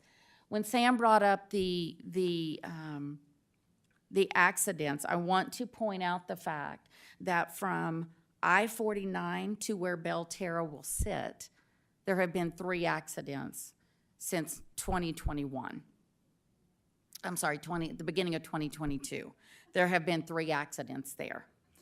None, and you can see highlighted in green right before you come to the venue, is what the neighbors were saying is called Dead Man's Curve.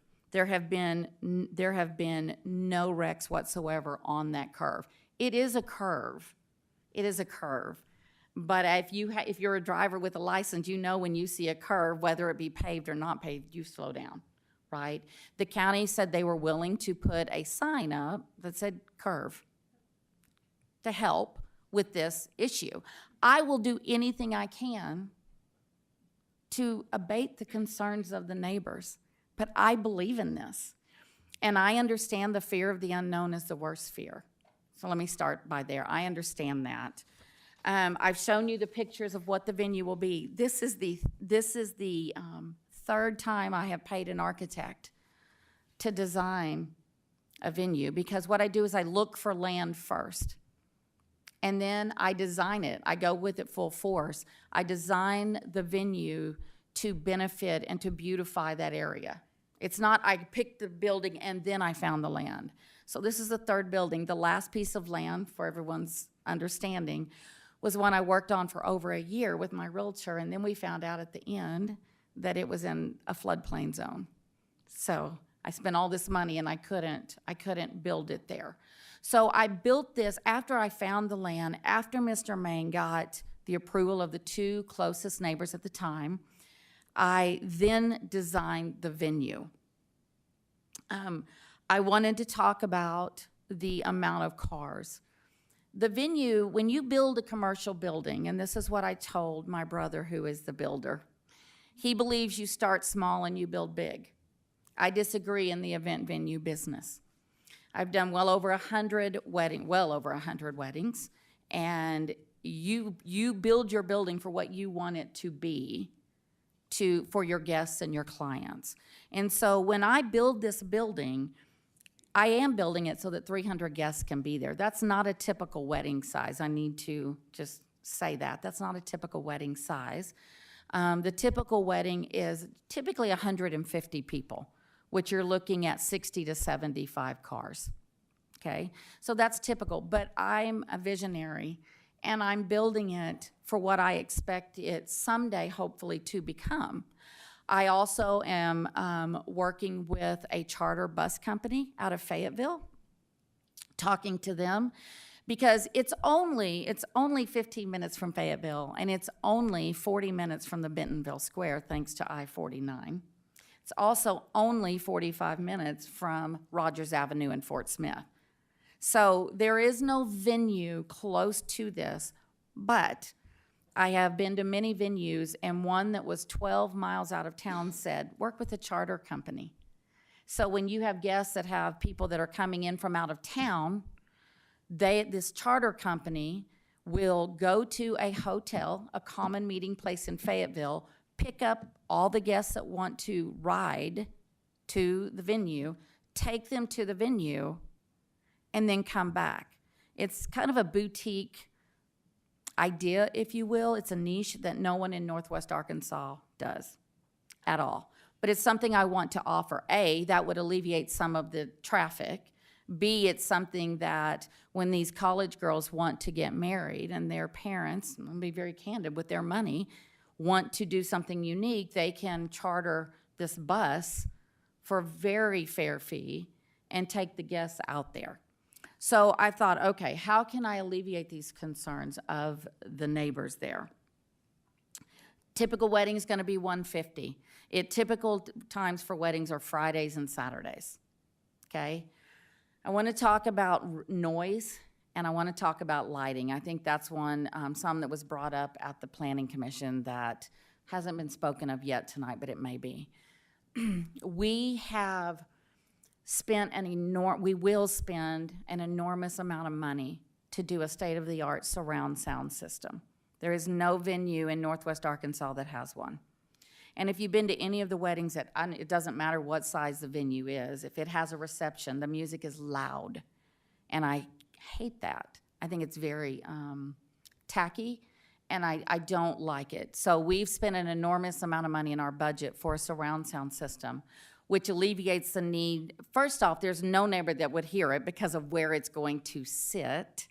I heard at the Planning Commission, it would go over the airwaves across the mountains, but it won't, because the sound system that we're installing, and you have to use our sound system. You bring your little board that these DJs use, but you have to use our sound system. It will have the music all the way around, so that I can sit and talk to my friend that's next to me and the music is still playing, right? So that was one of the things I chose to do. If there's an outdoor wedding, we will have a portable sound system. Outdoor weddings, receptions will all be indoors. Let me say that.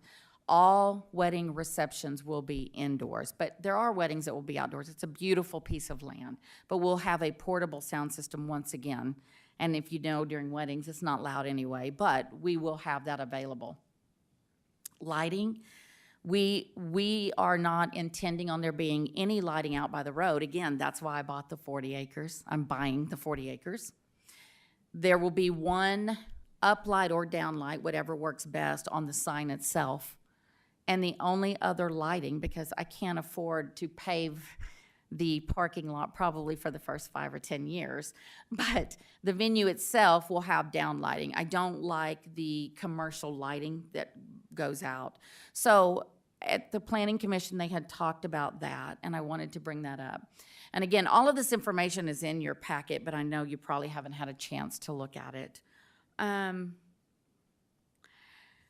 want to use the venue to donate free services to 3 501c3 organizations a year. I will work with local counselors of the schools. West Fork, West Fork and Greenland are the two schools I intend to work with. I come from a very poor family, and we were very underserved, and I wanted a job so bad as a kid. I was a good kid, and I wanted a job so bad, but no one would hire me, so I cleaned toilets at the age of 14, and I was thankful for that. I want to get youth out there. I am a youth leader at my church, and that's my passion, our kids. I want to get youth out there, and I want to hire them, and I want to mentor them so that they become successful too. There will be 4 full-time employees eventually, but that's 2 people will eventually, I want to have a home built on the property. There's one now, but it's very dilapidated. If you can go to the property pictures, thank you, Samantha. It's extremely dilapidated. This barn is from the 1900s, and the owner of the property, I could kill him, but he thought the roof was gonna fall down on his cows, so he tore the roof off of this barn. And it's stunning. So I want to refurbish that as best I can just to use it. If you'll go to the next slide, that's the house that's currently on the property. That won't remain on the property. I want to build a house, and 2 of the full-time employees will live there full-time to take care of my property, right? I live with 2 other sisters in West Fork on 12.5 acres, and we made an agreement we'd never move, or I would move out there. But I won't do that. So we are going to hire a couple, and they're very excited to live on this property, to take care of our guests, take care of our land. The property is in sore need of repair. If you will go to the next one. These are just other things. This house is right on the road. It is right on the road. Next one. And you can just see there's just, are there any more? I have, that's right on the road as well. I have many pictures that I won't share, but my goal is to bring this land to where it should be. I know a lot of the neighbors had a lot of contention with the current owner because he let it go in pure disarray. He's an old guy. I can't speak for him, but I want to bring it back and make it beautiful for the community. I want it to be something that I have a goal, and I don't know if I can do it, but I want it to be something that during the summer, at least one night a week, the community only can bring their kids, and we can do like a movie night. That's my goal. So it's not just for my benefit. This will eventually be my full-time job. It's not just for my benefit, but it's also for their benefits. It's economic benefits for Greenland and West Fork schools for property tax revenue, for Washington County, right, sales and property tax revenue, and for area restaurants, gas stations, hotels, etc. The only venue close to this is a venue owned by Vicki Hassel and Terry Presley, White River Landing. It took her 2.5 years to get her venue for the same concerns that her neighbors had. She has written a letter that's in your packets. Her neighbors had the same concerns, and I understand those concerns because I've worked with her for the last 4 years. I've done numerous events at her venue. And I was there one day when she just has a little portable sound system. And I was there one day, and the DJ had the music just ridiculously loud, and there's a neighbor right next to her. And she called and said, "Hey, Carolyn, the neighbor's saying the music's too loud. Can you turn it down?" "Sure, no problem." I went in and told him, "Turn it down." But she fought for 2.5 years, and in this letter you will read where she has worked beautifully with the neighbors. They were very concerned. The road was gravel at the time. The road was gravel, and she worked with the county. The county was very gracious to come in and improve that road as well. And it's been a huge success for her to have this venue. They've made a beautiful venue where they are. I don't know if any of you have ever seen it, but it's a beautiful venue. But she too fought this battle, but I understand it because no one knows the fear of the unknown is the worst fear, right? But she is proof of a venue that has taken place, that went through the process, and she has no issues whatsoever. If there ever is an issue, she immediately has taken care of it. In fact, the neighbor next to her came to one of the events that I was doing, and she was talking to me about it and thought it was really cool how Vicki had taken and heard her and did what she promised she was going to do. So I've done a lot of research. I went to St. Louis, the St. Louis area, to a country venue. I've went all over to try to make this as amicable and positive for the entire community. But we all know when we get a mindset about something, it is very hard for us to see past that mindset because we don't know what it is, right? Sam had showed a picture earlier of actually where the venue was going to sit, and I haven't told him this, but wherever he is. But I moved it farther away from the border, from the northern border, so that there's more of a buffer there between ourselves and the neighbors that live far over, but the neighbors north of that. So we've even moved it even further, which is going to cost us more money. It's closer to the pond, closer to the middle of the property itself. I think that was all the things I wanted to address. I would invite you to take the time to look at the paper documents that you have, and I'm open to any questions, comments, et cetera, if that's okay, Your Honor. Justice Ecke? Thank you, Judge. Hello, Carolyn Rim. How are you? I'm good, Lisa Ecke. How are you? Doing well, thank you. Great. It was brought up in the public comment time that this is going to be a bar watering hole for drunks. Huh. Or at least 300 drunks a weekend are going to go there. Yes. Knowing you as well as I know, you do not condone No, I don't. drinking at all. No. But you do have this, but this is not going to be a watering hole. No, it's not. It is going to be actually a high-end venue, okay? It's going to, as someone said, it's going to start at $5,500 just to rent the venue. But I will not serve liquor myself. My staff will not serve liquor. I talked to my pastor about this because I was conflicted. And he said, if you don't allow liquor, don't even open it. And we are Pentecostal, we're very conservative. He said, don't even open it. What are you doing to yourself? And he said, are you going to serve it? No. So I worked with a venue. How do you do this? How do I make this work? Because I am putting everything my husband and I have into this. Every penny we have into this. And so what I came up with, I have a consulting firm that she has her own venue. We will allow alcohol, but it will be served by a licensed and bonded bartender only, okay?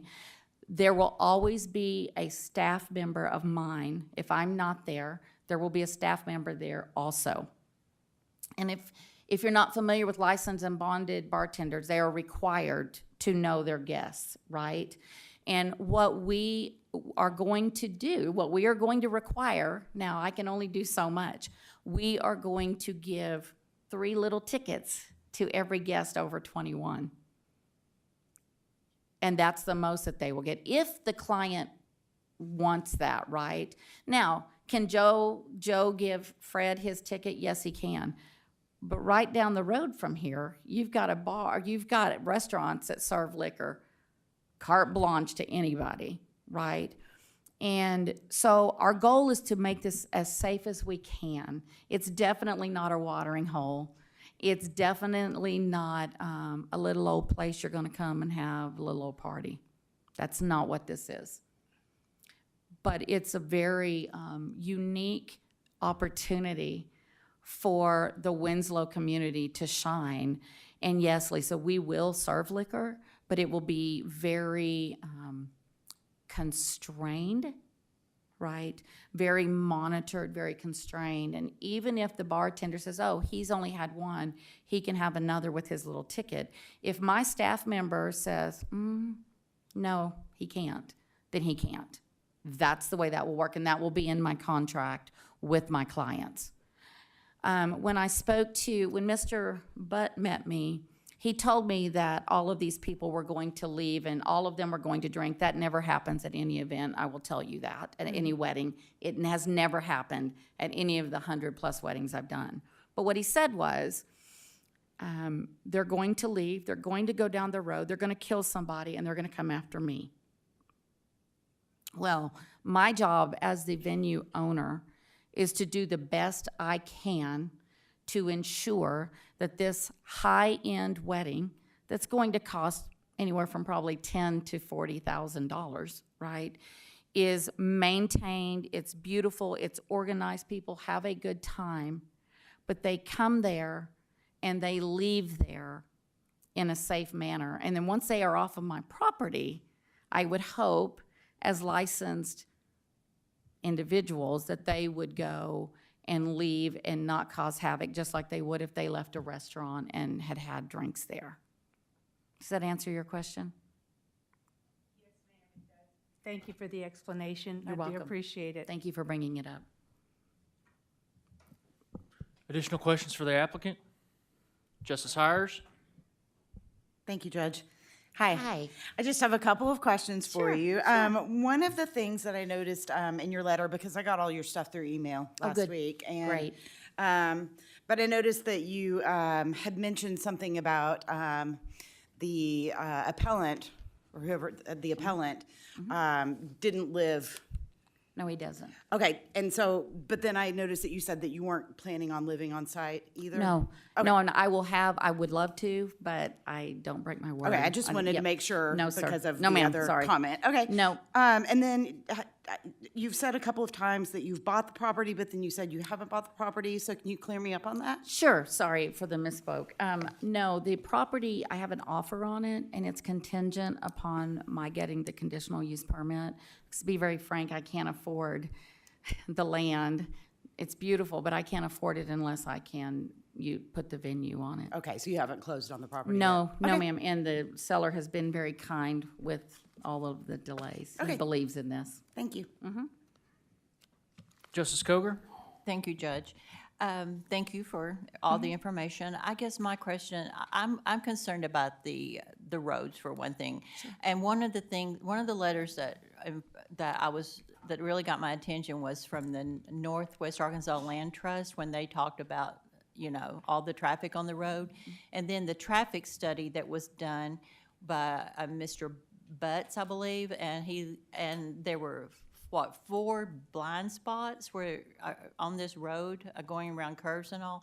What is your response to that? I assume that you've seen that traffic study. No, I haven't. You haven't? No, that's okay. I can speak to the curves. Do you on know that. about do you know which 4 blind spots then? And- Well, I've traveled the road many times over the last 9 months, looking at it, meeting people there.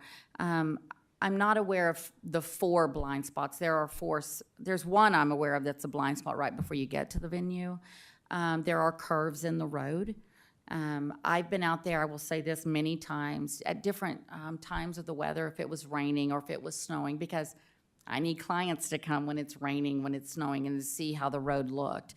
And it always looked fine. I was actually very surprised at how well maintained. Were there a couple holes? Sure there were, right? It's a gravel road. But there are curves out there, but I mean, I know when I come on a road and there's a curve, regardless of who lives there, if there's a curve and it's gravel, but even if it's not gravel, if it's paved, I'm going to slow down, right? And so that's what I do. I mean, that's, I understand, but again, I feel like it's subjective, because I would hope that the clients and their guests, that they would drive accordingly, no matter what the road looks like. Even if I was able to help pave the road, which I would love to be able to do, if we can do that in the future, the curves are still going to be there, right? But we're in Northwest Arkansas, and we live in hills and curves all over.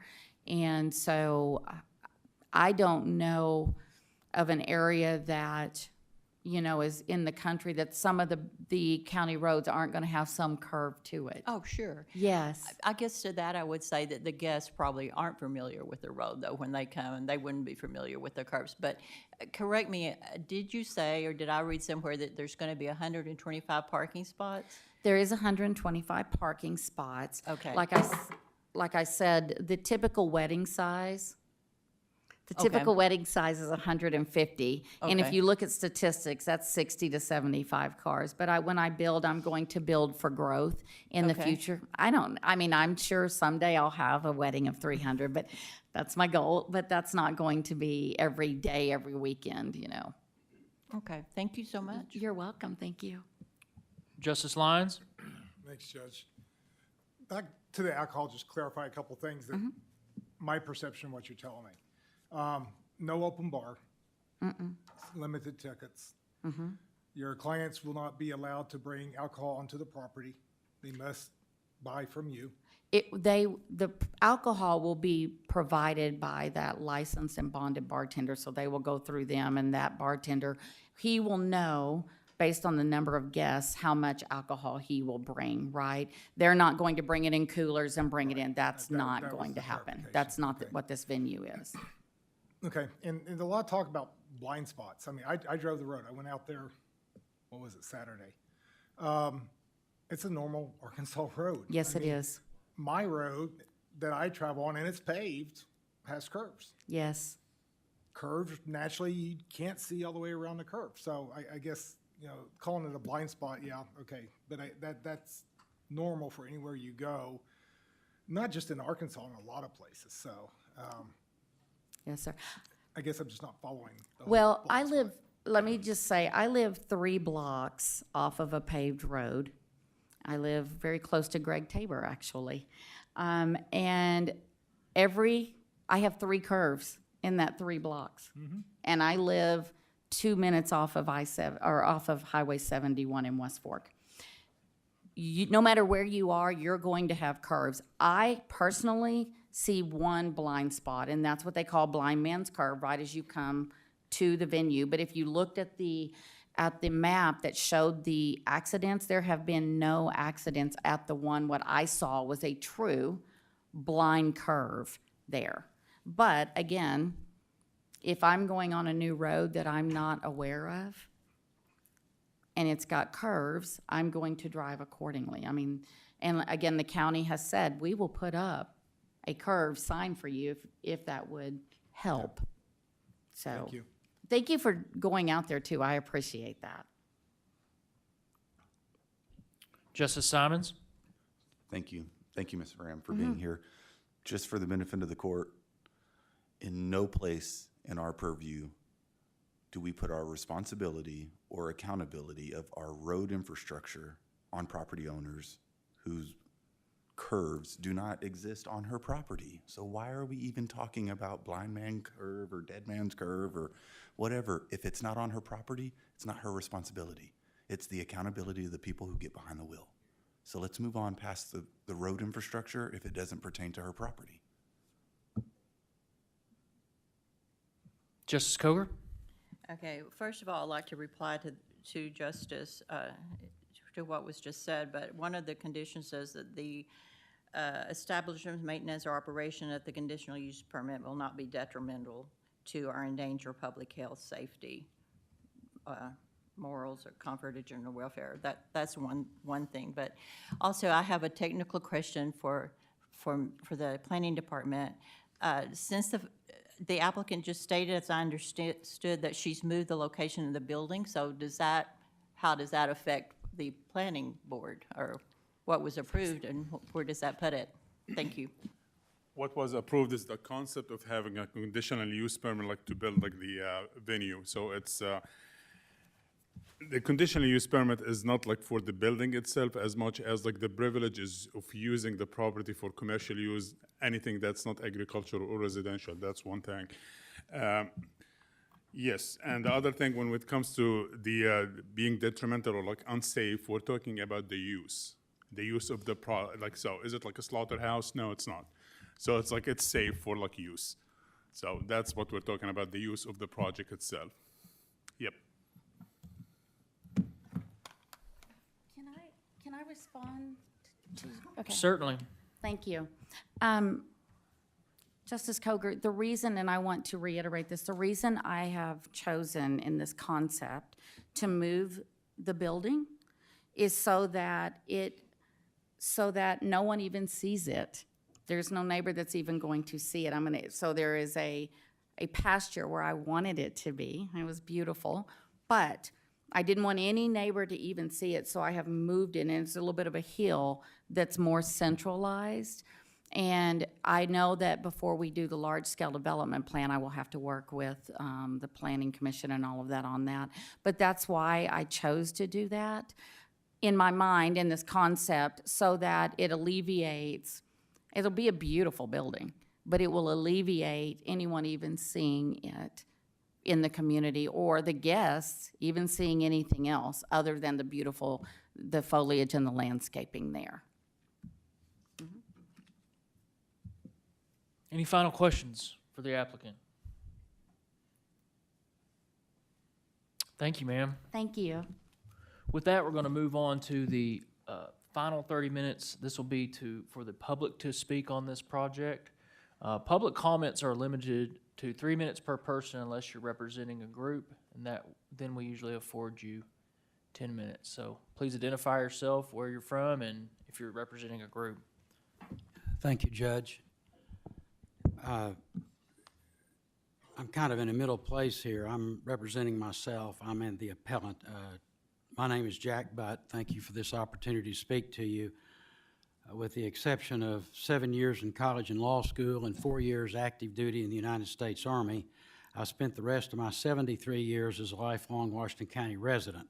I have owned real property adjacent to the proposed event center for 32 years, where I've shared a recreational cabin with my family and friends on that property about weekly. I've spent the equivalent of 4 to 5 years out there, along with having driven Bethlehem Road at least 2,000 times. And so I asked Attorney Lester, I've got 10 to 15 minutes of gathered thoughts. I've been working on this diligently for 2 or 3 months. That will certainly leave times for others to speak, but I would appreciate being allowed longer than You the have 3 10 minutes unless the board decides to give you additional time.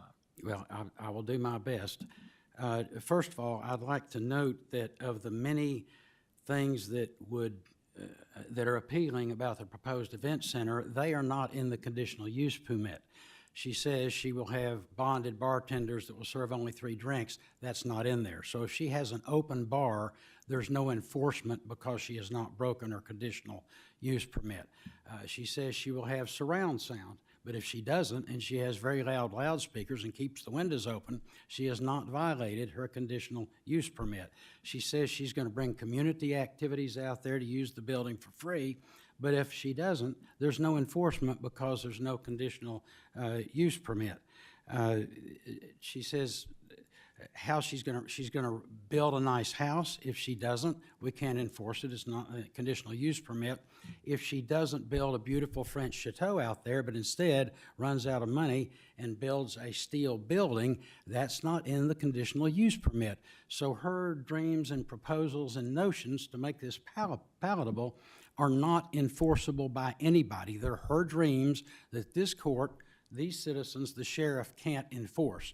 As long as she has her events during the hours prescribed on a 10,000 square foot footprint, then there are no limitations. So I would suggest that this is basically a carte blanche to build whatever she wants and operate it however she wants, and if it turns out to be different than she proposes, and I think she's in good faith, but if she changes her mind, then nobody can enforce that because the dream she's laid out for you is not, those are not conditional uses.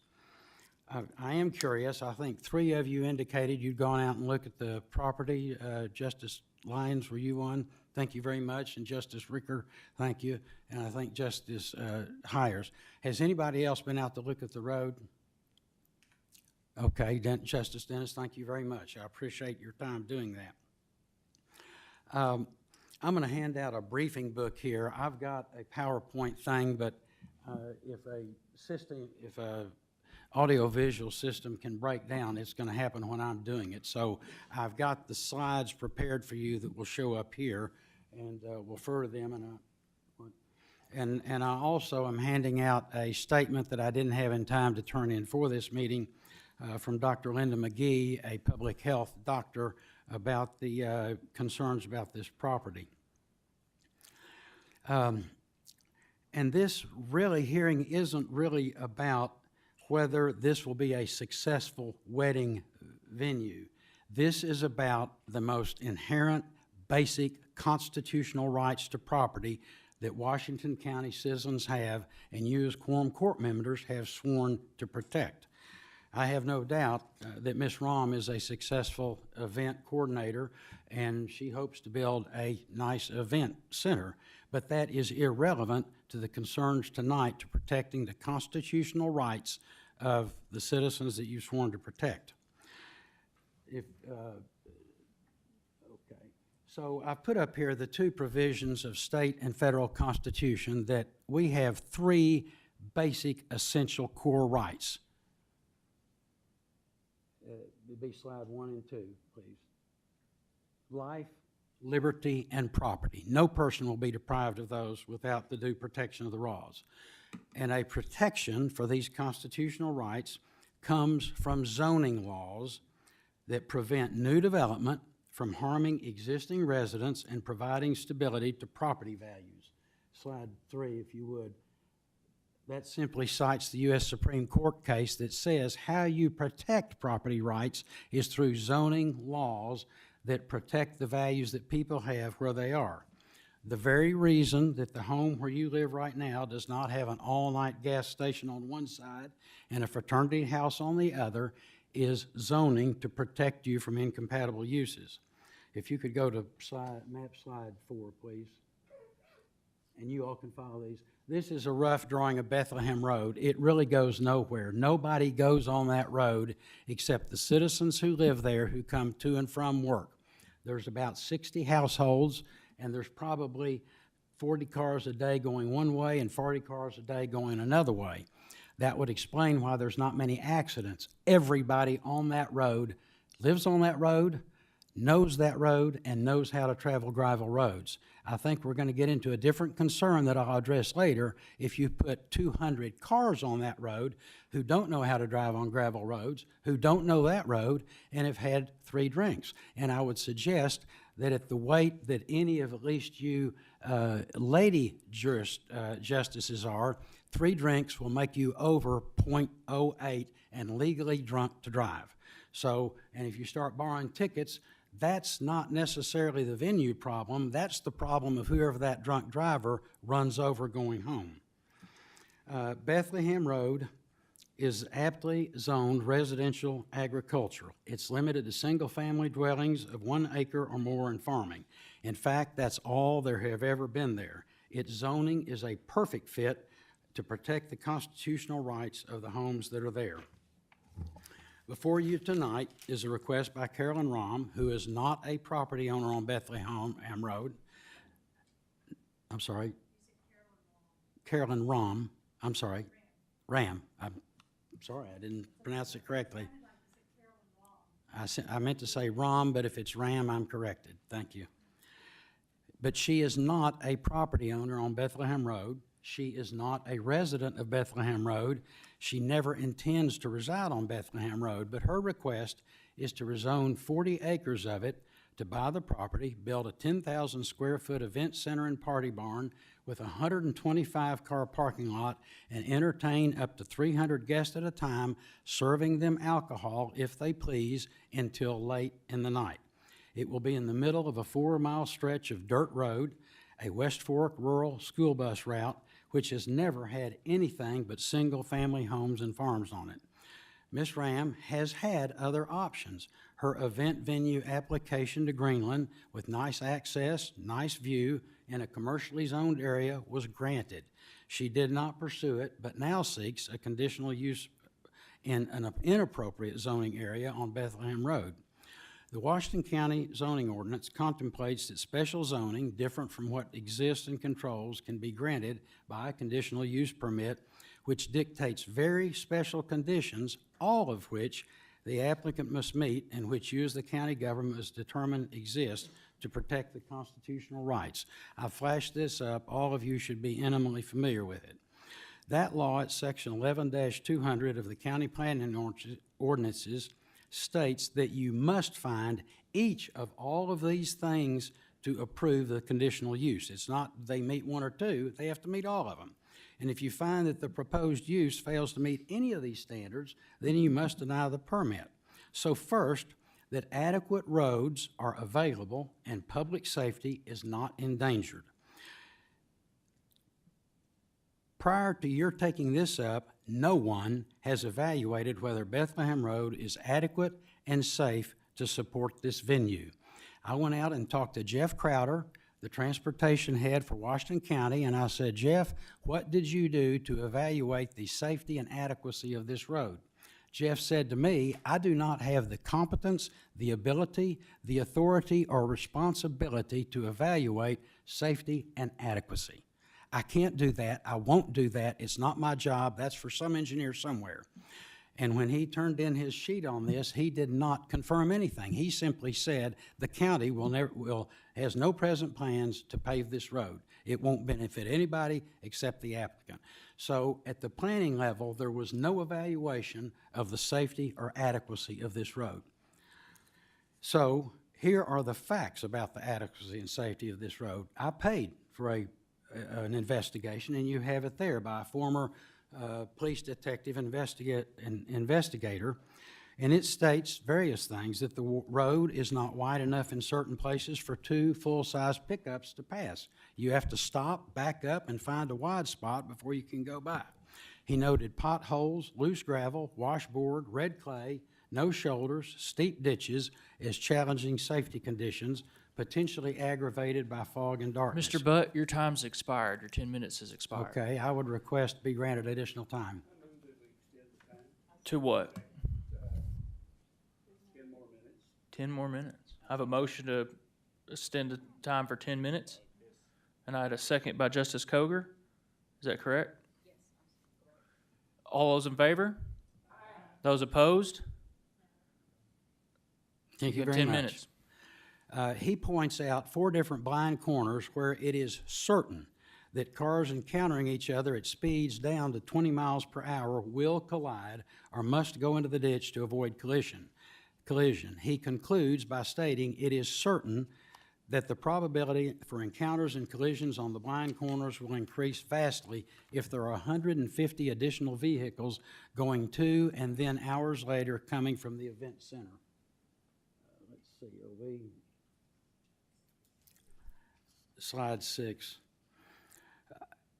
And he says, in his professional opinion, as an accident investigator, having upwards of 150 vehicles traveling to and from the center of any given day on Bethlehem Road has an extremely high potential for collisions or vehicles being forced off the road to avoid collision.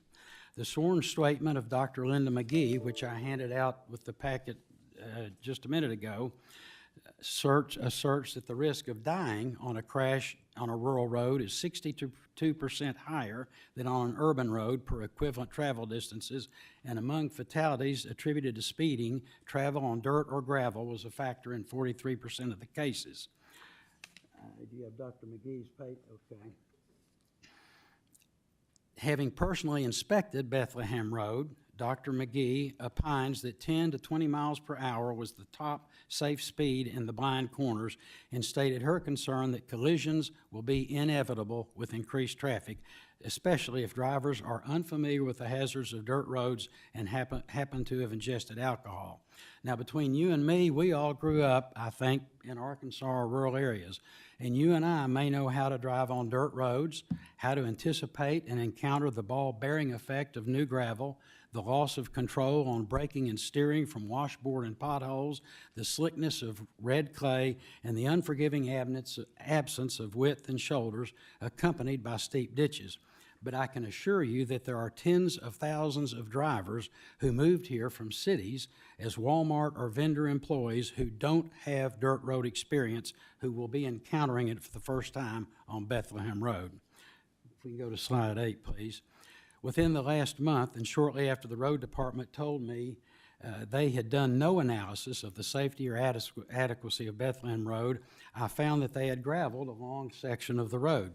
That's always nice, but what this picture shows is while the new gravel covered up the bothersome potholes and slick red clay, the road is now covered with loose gravel, which for stopping and turning is like driving on marbles, as you all would know, and we already have, only days after they put it in, a washboard effect, which substantially impairs both steering and braking, and now we'll have a lot more dust.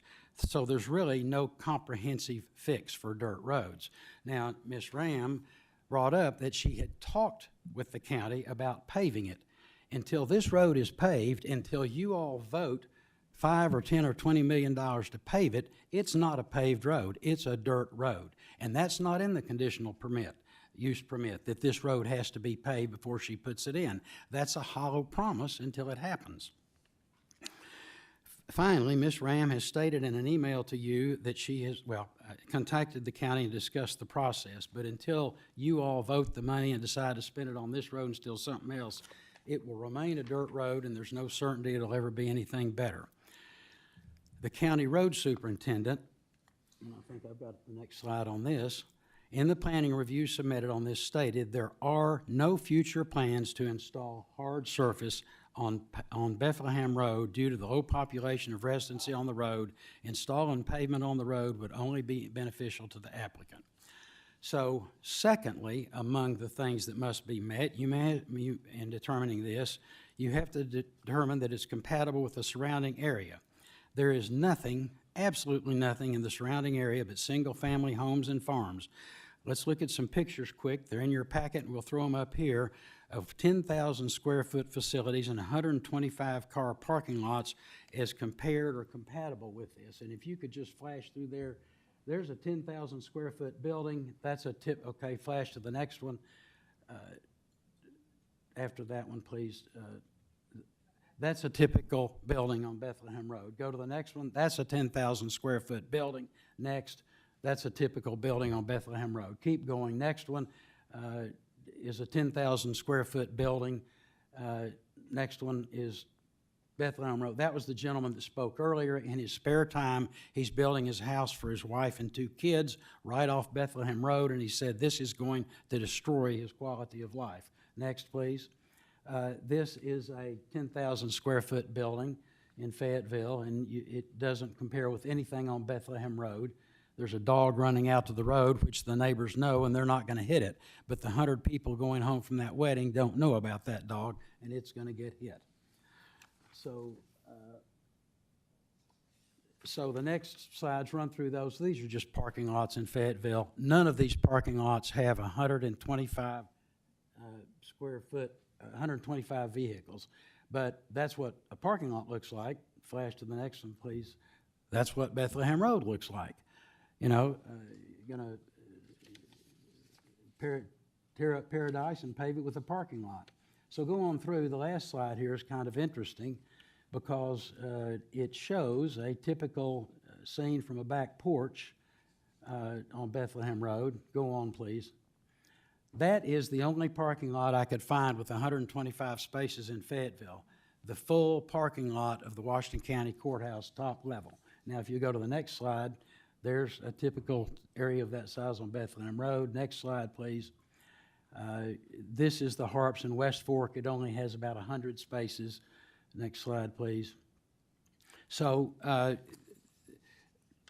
these are, this gentleman, I think, spoke to you, and this is him and his wife on their back porch, and where that star is where they're going to put a 10,000 square foot facility and a 125 car parking lot. That is what they will be looking at off their back porch after this use is put in. So I would propose that if you want a qualified opinion on what is compatible with a particular neighborhood, you ask the neighbors themselves. And the neighbors have spoken on this. I can say that with certainty that of the 60-odd owners and residents along Bethlehem Road, every last one of them, with the exception of the applicant and her seller, have vigorously assert that this proposed unit is not compatible with the surrounding area. And here are their statements. It's not, I don't want this in my backyard.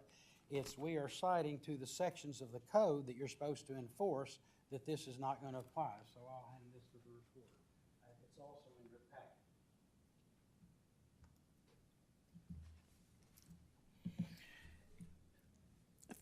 The third thing, besides compatibility, you have to determine is it will not be detrimental to or endanger the public health, comfort, or general welfare.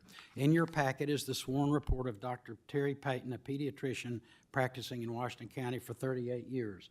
We'll put his slide up, and I'm going to summarize it. He says dust is bad for old people with respiratory diseases and kids with asthma and allergies. And putting more traffic on this road is going to significantly impact the health of everybody on this road, especially old people with respiratory diseases and especially kids with asthma. Dr. McGee notes in her affidavit, there are many well-documented studies, this is slide 33, regarding problems with unpaved roads. The runoff effect on water reserves and environmental impact on wildlife has all been well researched. The Northwest Arkansas Land Trust sent you a letter, and it expresses concern on the volume of cars and impact. It says overused, unpaved roads, this is slide 34, can channel rainfall runoff, increasing erosion and sediment delivery to our streams, rivers, and lakes. Additionally, dust and sediment stirred up by large numbers of cars can have negative impacts on water quality, wildlife, and plant communities nearby, including the Lee Creek watershed, which serves Fort Smith, and the Beaver Lake watershed serving us. How much dust are we talking about on this road that's going to be detrimental to public health? Slide 35, the dirt road research analyst in your packet, which the full thing is in there, done by Midwest Industrial Supply, refers to the rule of one. One car making one pass on 1 mile of dirt road one time each year for 1 year creates a ton of dust. Now, if you take that and convert it to 150 cars traveling 2 miles each way to and from the party barn on Bethlehem Road in 1 day, that will create 1.6 tons of dust on Bethlehem Road, on their cars, in their children's lungs, in their houses, on their laundry. 1.6 tons of dust per day. That, beyond any conceivable doubt, is detrimental to and endangering the public health, comfort, and general welfare. Mr. Butt, your second 10 minutes has expired. I believe it's Okay, I time would to. ask for 5 more minutes, I please. believe it's time to see if some other citizens have some comments. We still have 10 minutes left of general comments. Well, I would ask if any member of the board would extend my time. I appreciate it, Mr. Butt. Okay. Public comments. I would ask you to look at Mr. Ben Butt, your Israel's, time has expired. Ben Public Israel's comments. comment that this will depreciate the properties on Bethlehem Road by 25 to 40%. Mr. Butt, you know better. Come on now. Public comments, 3 minutes per person.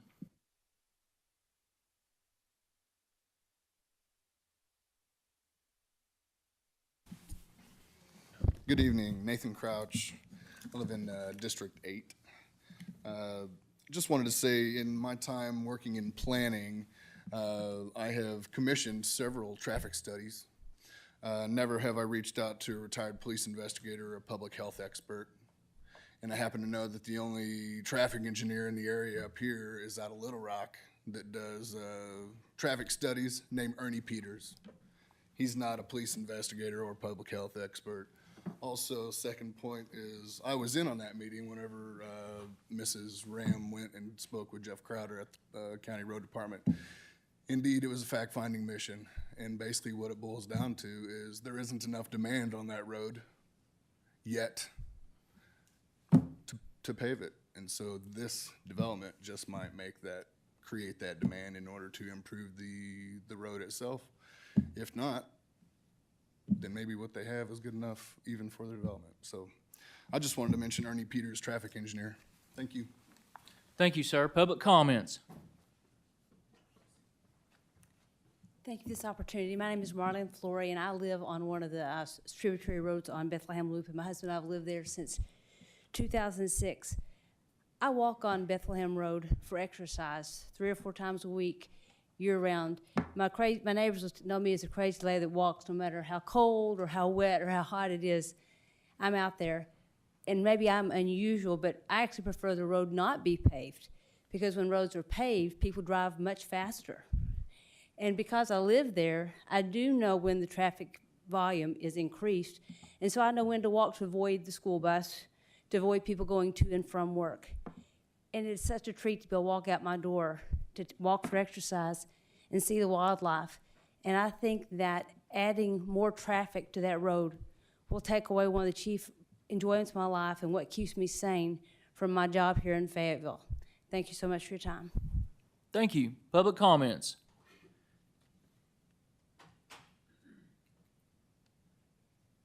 Good evening. My name is Brenda Reynolds, and I'm chairman of the Planning Commission in Greenland, Arkansas. Have been for several years. Have dealt with many conditional use permits. As Mr. Butt said, Ms. Ram actually came before our Planning Commission a couple of years ago with this same project, and a lot of the same information she provided you, and it's a very good plan. But we actually authorized it because it was in a commercial zone where she was applying, and it fit the zoning.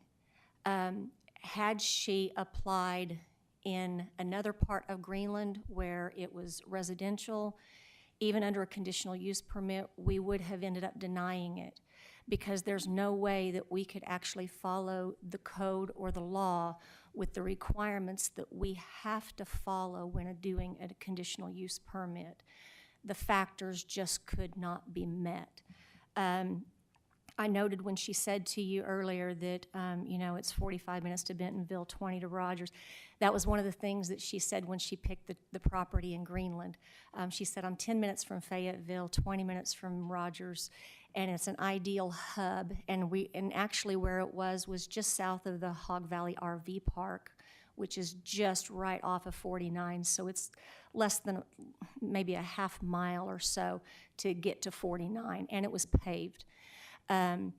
We actually approved that. She started with the large-scale development, and then the next thing we knew, she was gone. So I'm just letting you know there was an option that she had, and why she didn't go ahead and pursue that, I don't know. The property, I know that where she's building, you saw the picture of the people on the deck. She had mentioned earlier that the neighbors are really, really far away. I actually went out to notarize a signature at that location and was standing on that deck. And there's a valley, and the next hillside right there off of is where it's going to be built. So it's not long distance or miles, as it was said. She had also mentioned something about hiring youth and everything. That was one of the selling points that she had given us with the Greenland Planning Commission. But the thing was, she's talking about Greenland youth and West Fork youth. Obviously, being in a town or on a paved road off of 49, it does not present as much of a traffic hazard for 15 and 16-year-olds going versus out in the county on dirt roads and et cetera. And I know that the planning commissioner, Sam, he had said that the conditional use permit is not for the building, but for the use, and that's correct. However, when she quits this use, or if her business does not succeed, then you have a 10,000 square foot building sitting out there that's not compatible with the area. Thank you, ma'am. Your time's expired. We've got time for one more public comment.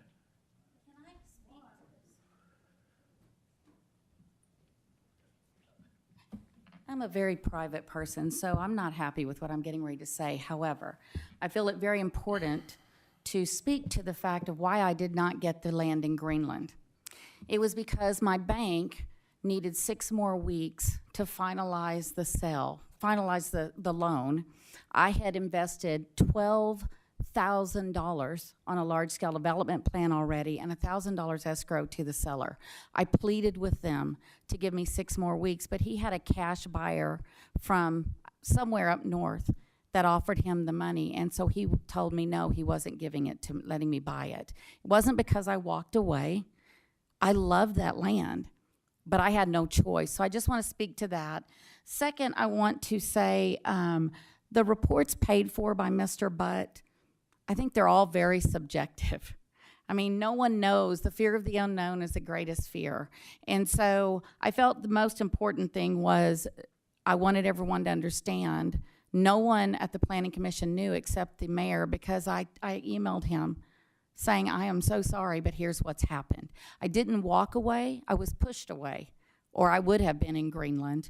And when I talked about the youth, it was youth from Winslow, West Fork, and Greenland, because I do believe in youth. And if I had to bring them out there, my team would do that. So thank you for your time. Thank you. We've got a minute and a half left if anybody wants to wrap us up. No, you can't. This is public comment period. Mr. Butt, this is your last warning. We're going to keep order in this room. Please sit down. This gentleman would like his time. We've given you plenty. Thank you. Yeah, my name's Eric Gregerson, and I live right next door to this place. And I was and Larry did come and talk to me, and but he did not tell me it was going to be a 300-person party barn. And she talks about the fear of the unknown. Well, it's not something that we don't know. We know it's going to be a 300-person party barn, and it's going to increase the traffic to dangerous levels on our road. And I've seen how city folk drive on this road, and they drive right down the middle, and they drive too fast. And my wife got hit on this road, right out in front of my property, by somebody that was driving right down the middle. This is not safe. This is a bad idea. So that's it. Thank you. Thank you, sir. With that, our public comment period has expired, and we're going to move on to item number 18. I'm sorry. Yes, item number 18, which is discussion by the Quorum Court on the issue. Justice Wilson. Judge, I pressed this button a moment ago. I was going to move that we give another person a time to speak if it was necessary, if they came out here to speak and didn't get to. Okay.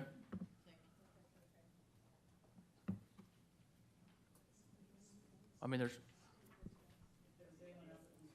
I moved if there was someone else that didn't get to speak, I wanted them to be able to.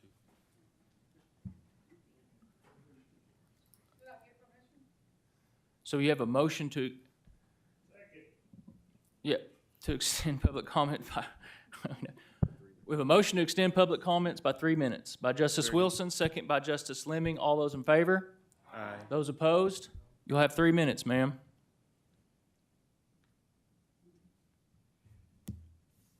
Hello, my name is Dr. Linda Ford, and I live down on Colt Road, which is just right off of Bethlehem Road, about a quarter of a mile from this this place that she wants to.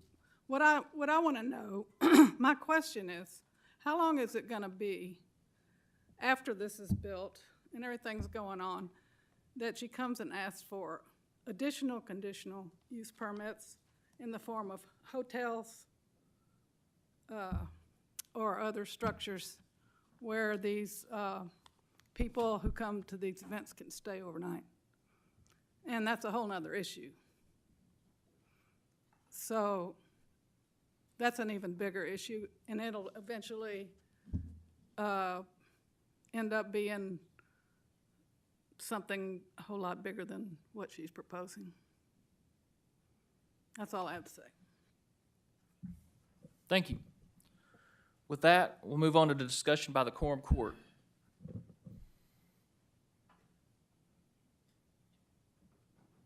Justice Ecke? Thank you, Judge. I'd like to make a motion that we approve the conditional use permit for this project. I have a motion to approve the project. If you look at item number 19 in your packets, there's 2 ordinances drafted. One will approve the ordinance. Justice Ecke is motioning to approve this project. And I believe I heard second was that by Justice Simons. I have a motion by Justice Ecke, second by Justice Simons. Discussion on the ordinance. Justice Dennis? Nor shall any state deprive any person of life, liberty, or property without due process of law. 14th Amendment of the United States Constitution. Lawyer Butt made up my mind for me. This lady's trying to use property, and I don't think we should be the ones that sit here and deprive her of that. If you didn't want the property to use for a wedding venue, you should have bought it. should have bought it. But I'm gonna tell you something. I went out there to look at it, and while I was driving, I finally had to pull over to the side of the road because the people behind me were pushing me so hard.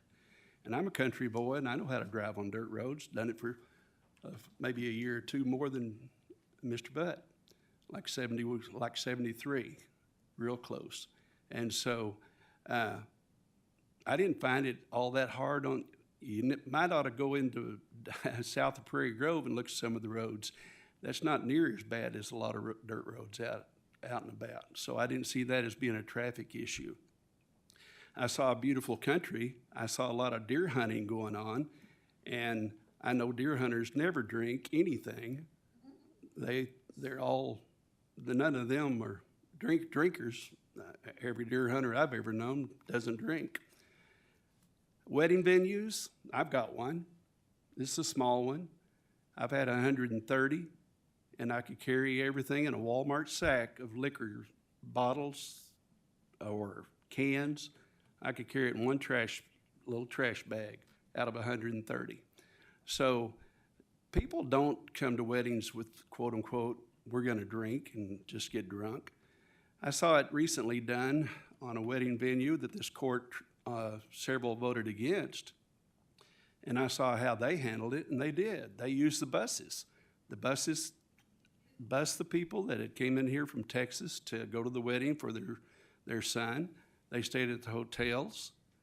That was good tax money for Fayetteville, good income for the hotels. And they bused 2 bus loads out there, and they bused 2 loads back. And so it can be done in a very tasteful way.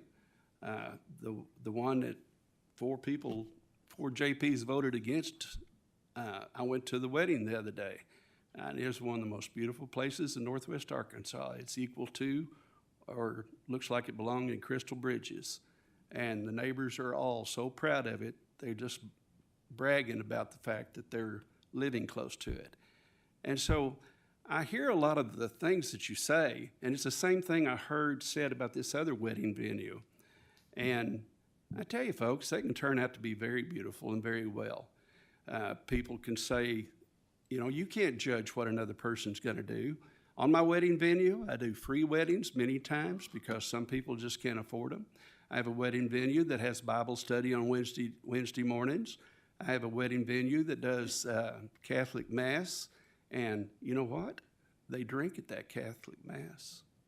I had Father Jacob come in, and Father Jacob not only washed his hands with holy water, but he also served the sacrament. And that stuff was alcohol, I want you to know. And, you know, one person has ever been drunk on my property, and he came drunk and was asked to leave. And he left. And so it's all up to the person how well they run it.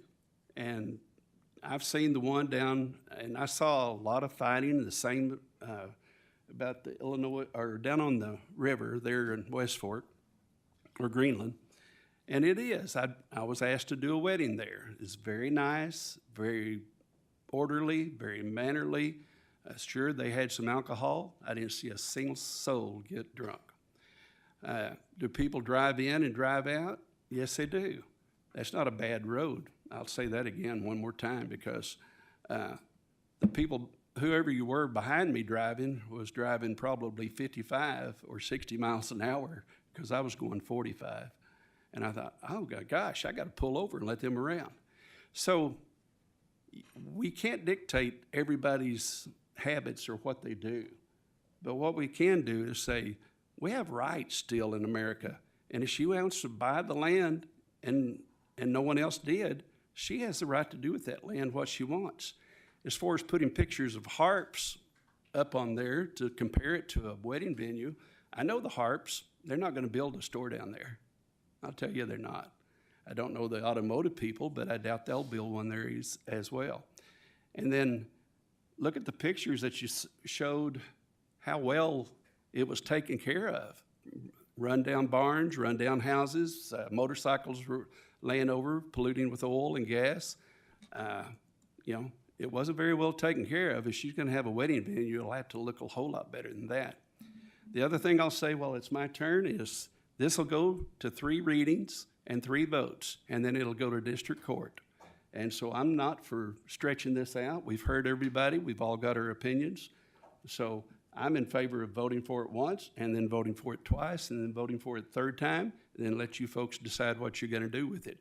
But it's very expensive for a person to put in this kind of a business and then be tied up by the court for 4, 5, 6 months paying interest on $2 million approximately. Her 1.7 will turn into 2 million by the time she pays interest for that long. I've seen it done, and it's unfair. It's very unfair.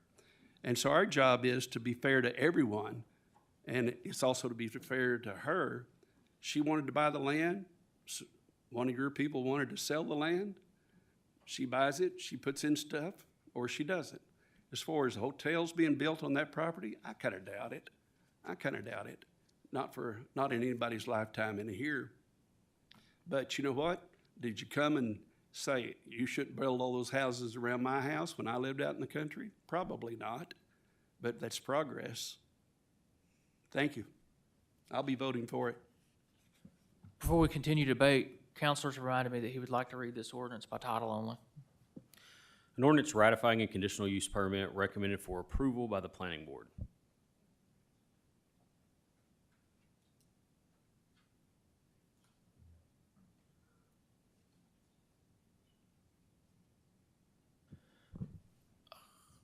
Justice Hires? Thank you, Judge. There's just a few things that I want to bring up before we go any further. I did drive out to the property. Though I am a Fayetteville city girl, I did also spend a lot of my formative years learning how to drive on dirt roads. When I'm looking at, let me just start with this. First off, we are zoned residential agricultural in the county. You guys know this. I say this every single time we have a contentious conditional use permit in front of us that neighbors are unhappy about. These folks bought property in a spot that was zoned residential agricultural. They assumed that the county would hold up that agreement, and y'all, we regularly do not hold up that agreement. But these folks bought homes expecting that they were going to be in that situation. And so we say, well, we'll allow conditional uses if, and we have our 6 reasons. When I went out there, y'all, I did not find this road to be adequate for what they're bringing out there. I don't know, I think 4 of us have driven out there. I did not see that road as being adequate, in my personal opinion. It was curvy. There were kind of deep drop-offs. The gravel was a little loose here and there. But the big one for me is D, and that's that the proposed use is compatible with the surrounding area. There's no other business located here. I've seen us change a condition, give a conditional use permit to someone, and we'll say, oh, well, just right down the road, there's this business, and right down the road, there's this business. There is nothing but homes out here. Homes and dirt roads and fields. There are no other businesses, but once this starts, I guarantee that this will be used as the slippery slope to say, oh, well, now look, we've got this example. I struggle with these, I really do. We have a law, it says that we're zoned residential agricultural. We regularly violate that by changing and giving conditional use permits against these 6 things. And as far as the property rights thing, I hear you, but she hasn't bought the property yet. There are a bunch of neighbors who also have property rights too. They bought it with the promise that we had of the zoning, and we're not upholding it, and I will not be supporting this. Thank you.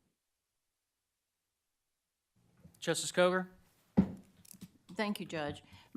First of all, I have a question for Councilor Lester. I did not know this. Is it true that if the conditions imposed will not, that don't meet all the criteria that we're supposed to have, that's sufficient to not approve it? Is that correct, Attorney Lester? That the applicant has to meet, it has to meet all the criteria set forth. I'm looking at Chapter 13, Section Urban Rural Development, Section 9, criteria for allowance of conditional use permits. All those have to be met? Those are all you talking about the 7 Yes. things that are listed out, those are all the things that the Quorum Court has to consider when issuing a conditional use permit. But they don't have to all be met. Well, no, yeah, those are the things that the quorum court has to determine whether they're met or not. Okay, that's what thank you. So I don't see any way, looking at this, chapter 13, section 9, and I won't read all of them, but I do not see how this does not, there's no conditional use permit, no conditional uses that we could set forth that would make section 9, number 3, 4, 5, 6, 7, that could cure that. For instance, the compatibility with surrounding areas, like JP Hires just said. I'm not going to read all these, but I don't see any way that the conditions can fix these, and I'm going to be voting against this because of that. Thank you. Justice Lyons? Thank you, Judge. I did go out and drive. I think based on the architectural pictures I've seen, what she plans to do on the property will greatly upgrade the area. The property itself hasn't been taken care of. As you drive down the road, I think there's several properties that really are not taken care of, and then this will be one that is upgraded with a nice building. Looks more like a ranch house sitting out there, a big one. The ranch house will be sitting out there, who's going to invite in people to celebrate an event. And nobody in the neighborhood invites people to come in and celebrate an event, go deer hunting on their property, or anything, comes in, watches the Razorback football game and pulls the cooler in and starts drinking. When we talk compatibility, I think it's a lot in the view, and in my opinion, that's compatible. It's a nice building. It will fit in with the area, given the architecture that she's putting together. And what stops anybody from bringing 150 people onto their land for a party today that's out there? Nothing. As far as the ordinance of we are all agricultural residential, and if we want to hold to that 100%, that's fine. But you can kiss the county goodbye in about 20 years, because nobody will have no business in here, no new business. We won't have funds. The county's going to go downhill. I am supportive of this. I think it is compatible. As my colleague identified earlier, the safety out there is already not safe, and that has nothing to do with the road. It has to do with the attitude of the driver. Unfortunately, we can't control attitudes of driver. I don't care where you're at. I grew up in East Tennessee in the Smoky Mountains. 18-year-old, I bought a little Celica, and I love driving those mountains in that Celica. It's the attitude of the driver that makes it safe or not safe. Unfortunately, you cannot control that with the exception of the laws, enforcement of the laws, et cetera. So yeah, I mean, going through this in my head, I will support this going forward. Thank you, Judge. Sure. Justice Pond? Yes, yes, Judge, thank you. As I listen to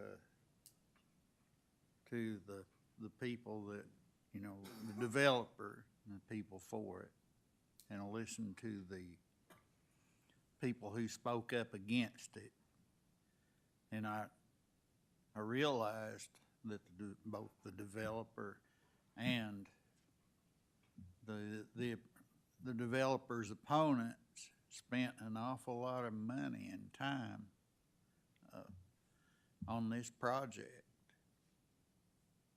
And the one issue that they had in common, I remember the lady that's developing this expressed her intention to have a rule that there would be no drinking here unless it was going to be a licensed bartender would serve or cater these events. And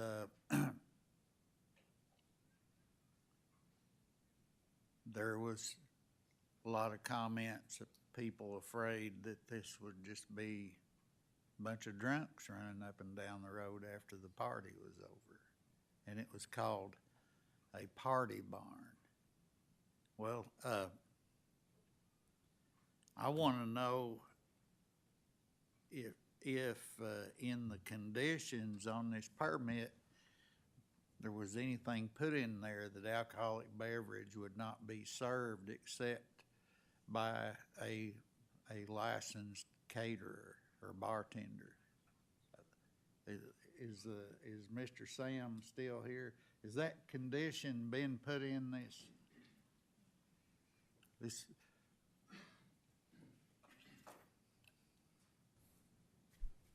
We've never like asked anyone like before to restrict food or drinks as much as like be responsible, but we can always add a condition. But I'm not sure like if this is even like possible that we can tell people like what to eat, what to drink on their property. I'm not sure.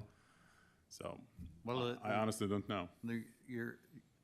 Your developer did make the statement that that was their intention. Yes, that's like their like private property, and like they're like up to their discretion, so they can make their own rules like when they have the business. It's like when you have an agreement with like your customers, that's exactly what you have.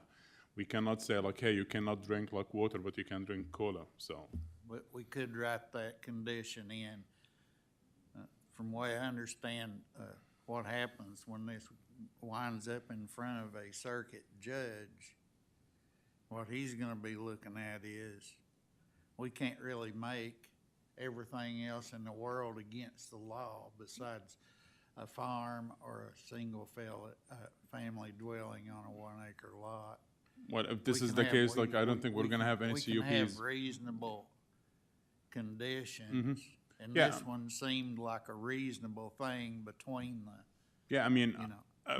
we have no issues as planning like staff like to add any condition that's imposed by the Quorum Court, as long as they're like really Well, practical.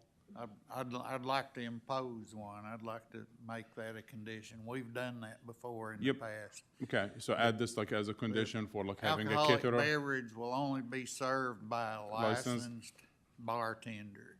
Right. There'd be an amendment where it's just a condition, it's just adding a condition.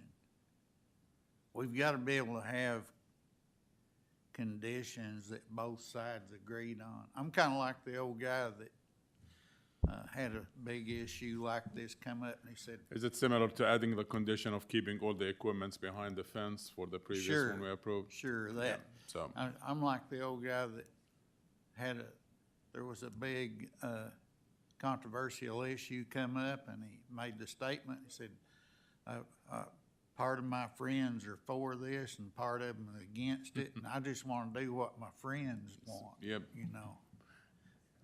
Yeah, whatever like the Quorum Court decides, we can always add any conditions. Okay. Absolutely. Justice Pawn, that would be done through a motion to amend. Motion to amend. This, So, a motion to amend to, That the alcoholic beverages be served by a licensed bartender or caterer or whatever kind of Yep. wording that the county attorney would prefer to put in there. Because I'm not going against what the developer's intention is, and it did seem to be a concern with people living on the road.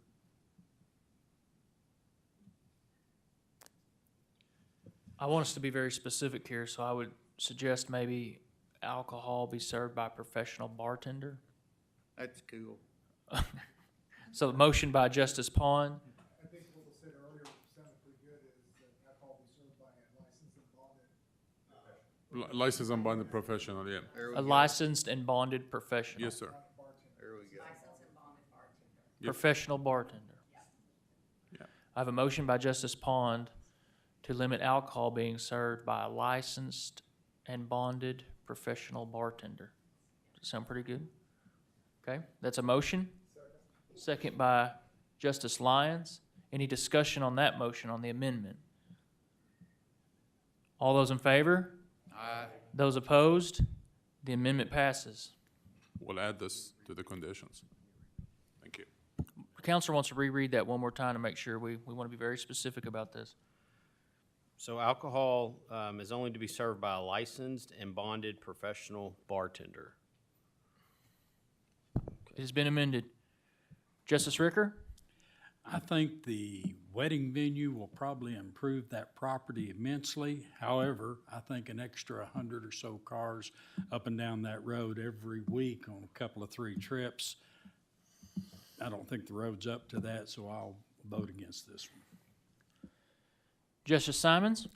Thank you, Chair. I bring this up almost every single CUP, just to remind folks, Washington County, as we currently stand in our zoning, we default agricultural and residential. We did not vote to make this particular plot of land ag and residential. We did not make a promise to property owners, and we did not insinuate that the status would never change. All of Washington County defaults ag and residential, and we have a process, albeit cumbersome, a process to change that if someone's willing to purchase the land and make their dreams come true on it. They have to go through the process. So that's why we're here.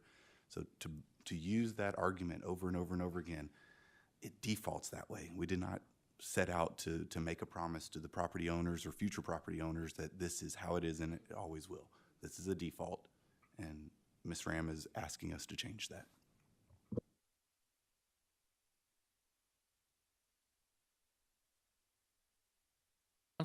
Counselor, will you read that title one more time just to take care of the amendment?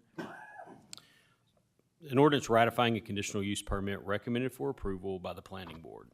This is on its first reading. It's been read first time by amendment. Justice Ecke? Thank you, Judge. I'd like to make a motion to suspend the rules and advances to the second reading. I have a motion to suspend the rules and move to a second reading by Justice Ecke. I believe I heard second by Justice Dennis. All those in favor? Aye. Those opposed? No. Ms. Mason, will you please call a roll? He's in the restroom.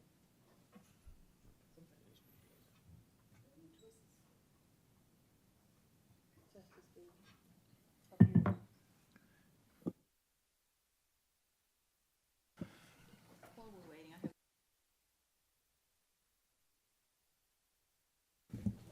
Cue your Willie mic. Lemming. Just a second.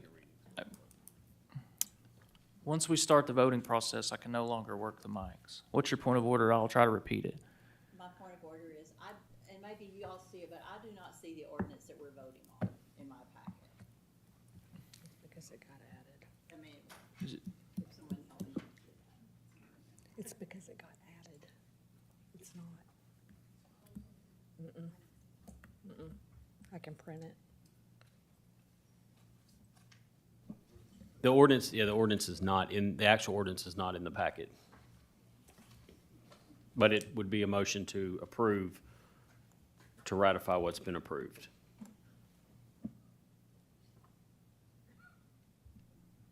Ms. Mason, continue with the roll. Willie Lemming. Gary Ricker. Butch Pond. David Wilson. Sean Simons. Kyle Lyons. Lisa Ecke. Charles Dean. Yes, ma'am. Chandra Washington. No. Beth Koger. No. Robert Dennis. Suki Hires. That motion fails. This ordinance will move to its second reading next quorum court. With that, we've concluded our business this evening. We have committee reports in the packet. We combined the county services and finance and budget for this month, and with that, we'll be adjourned.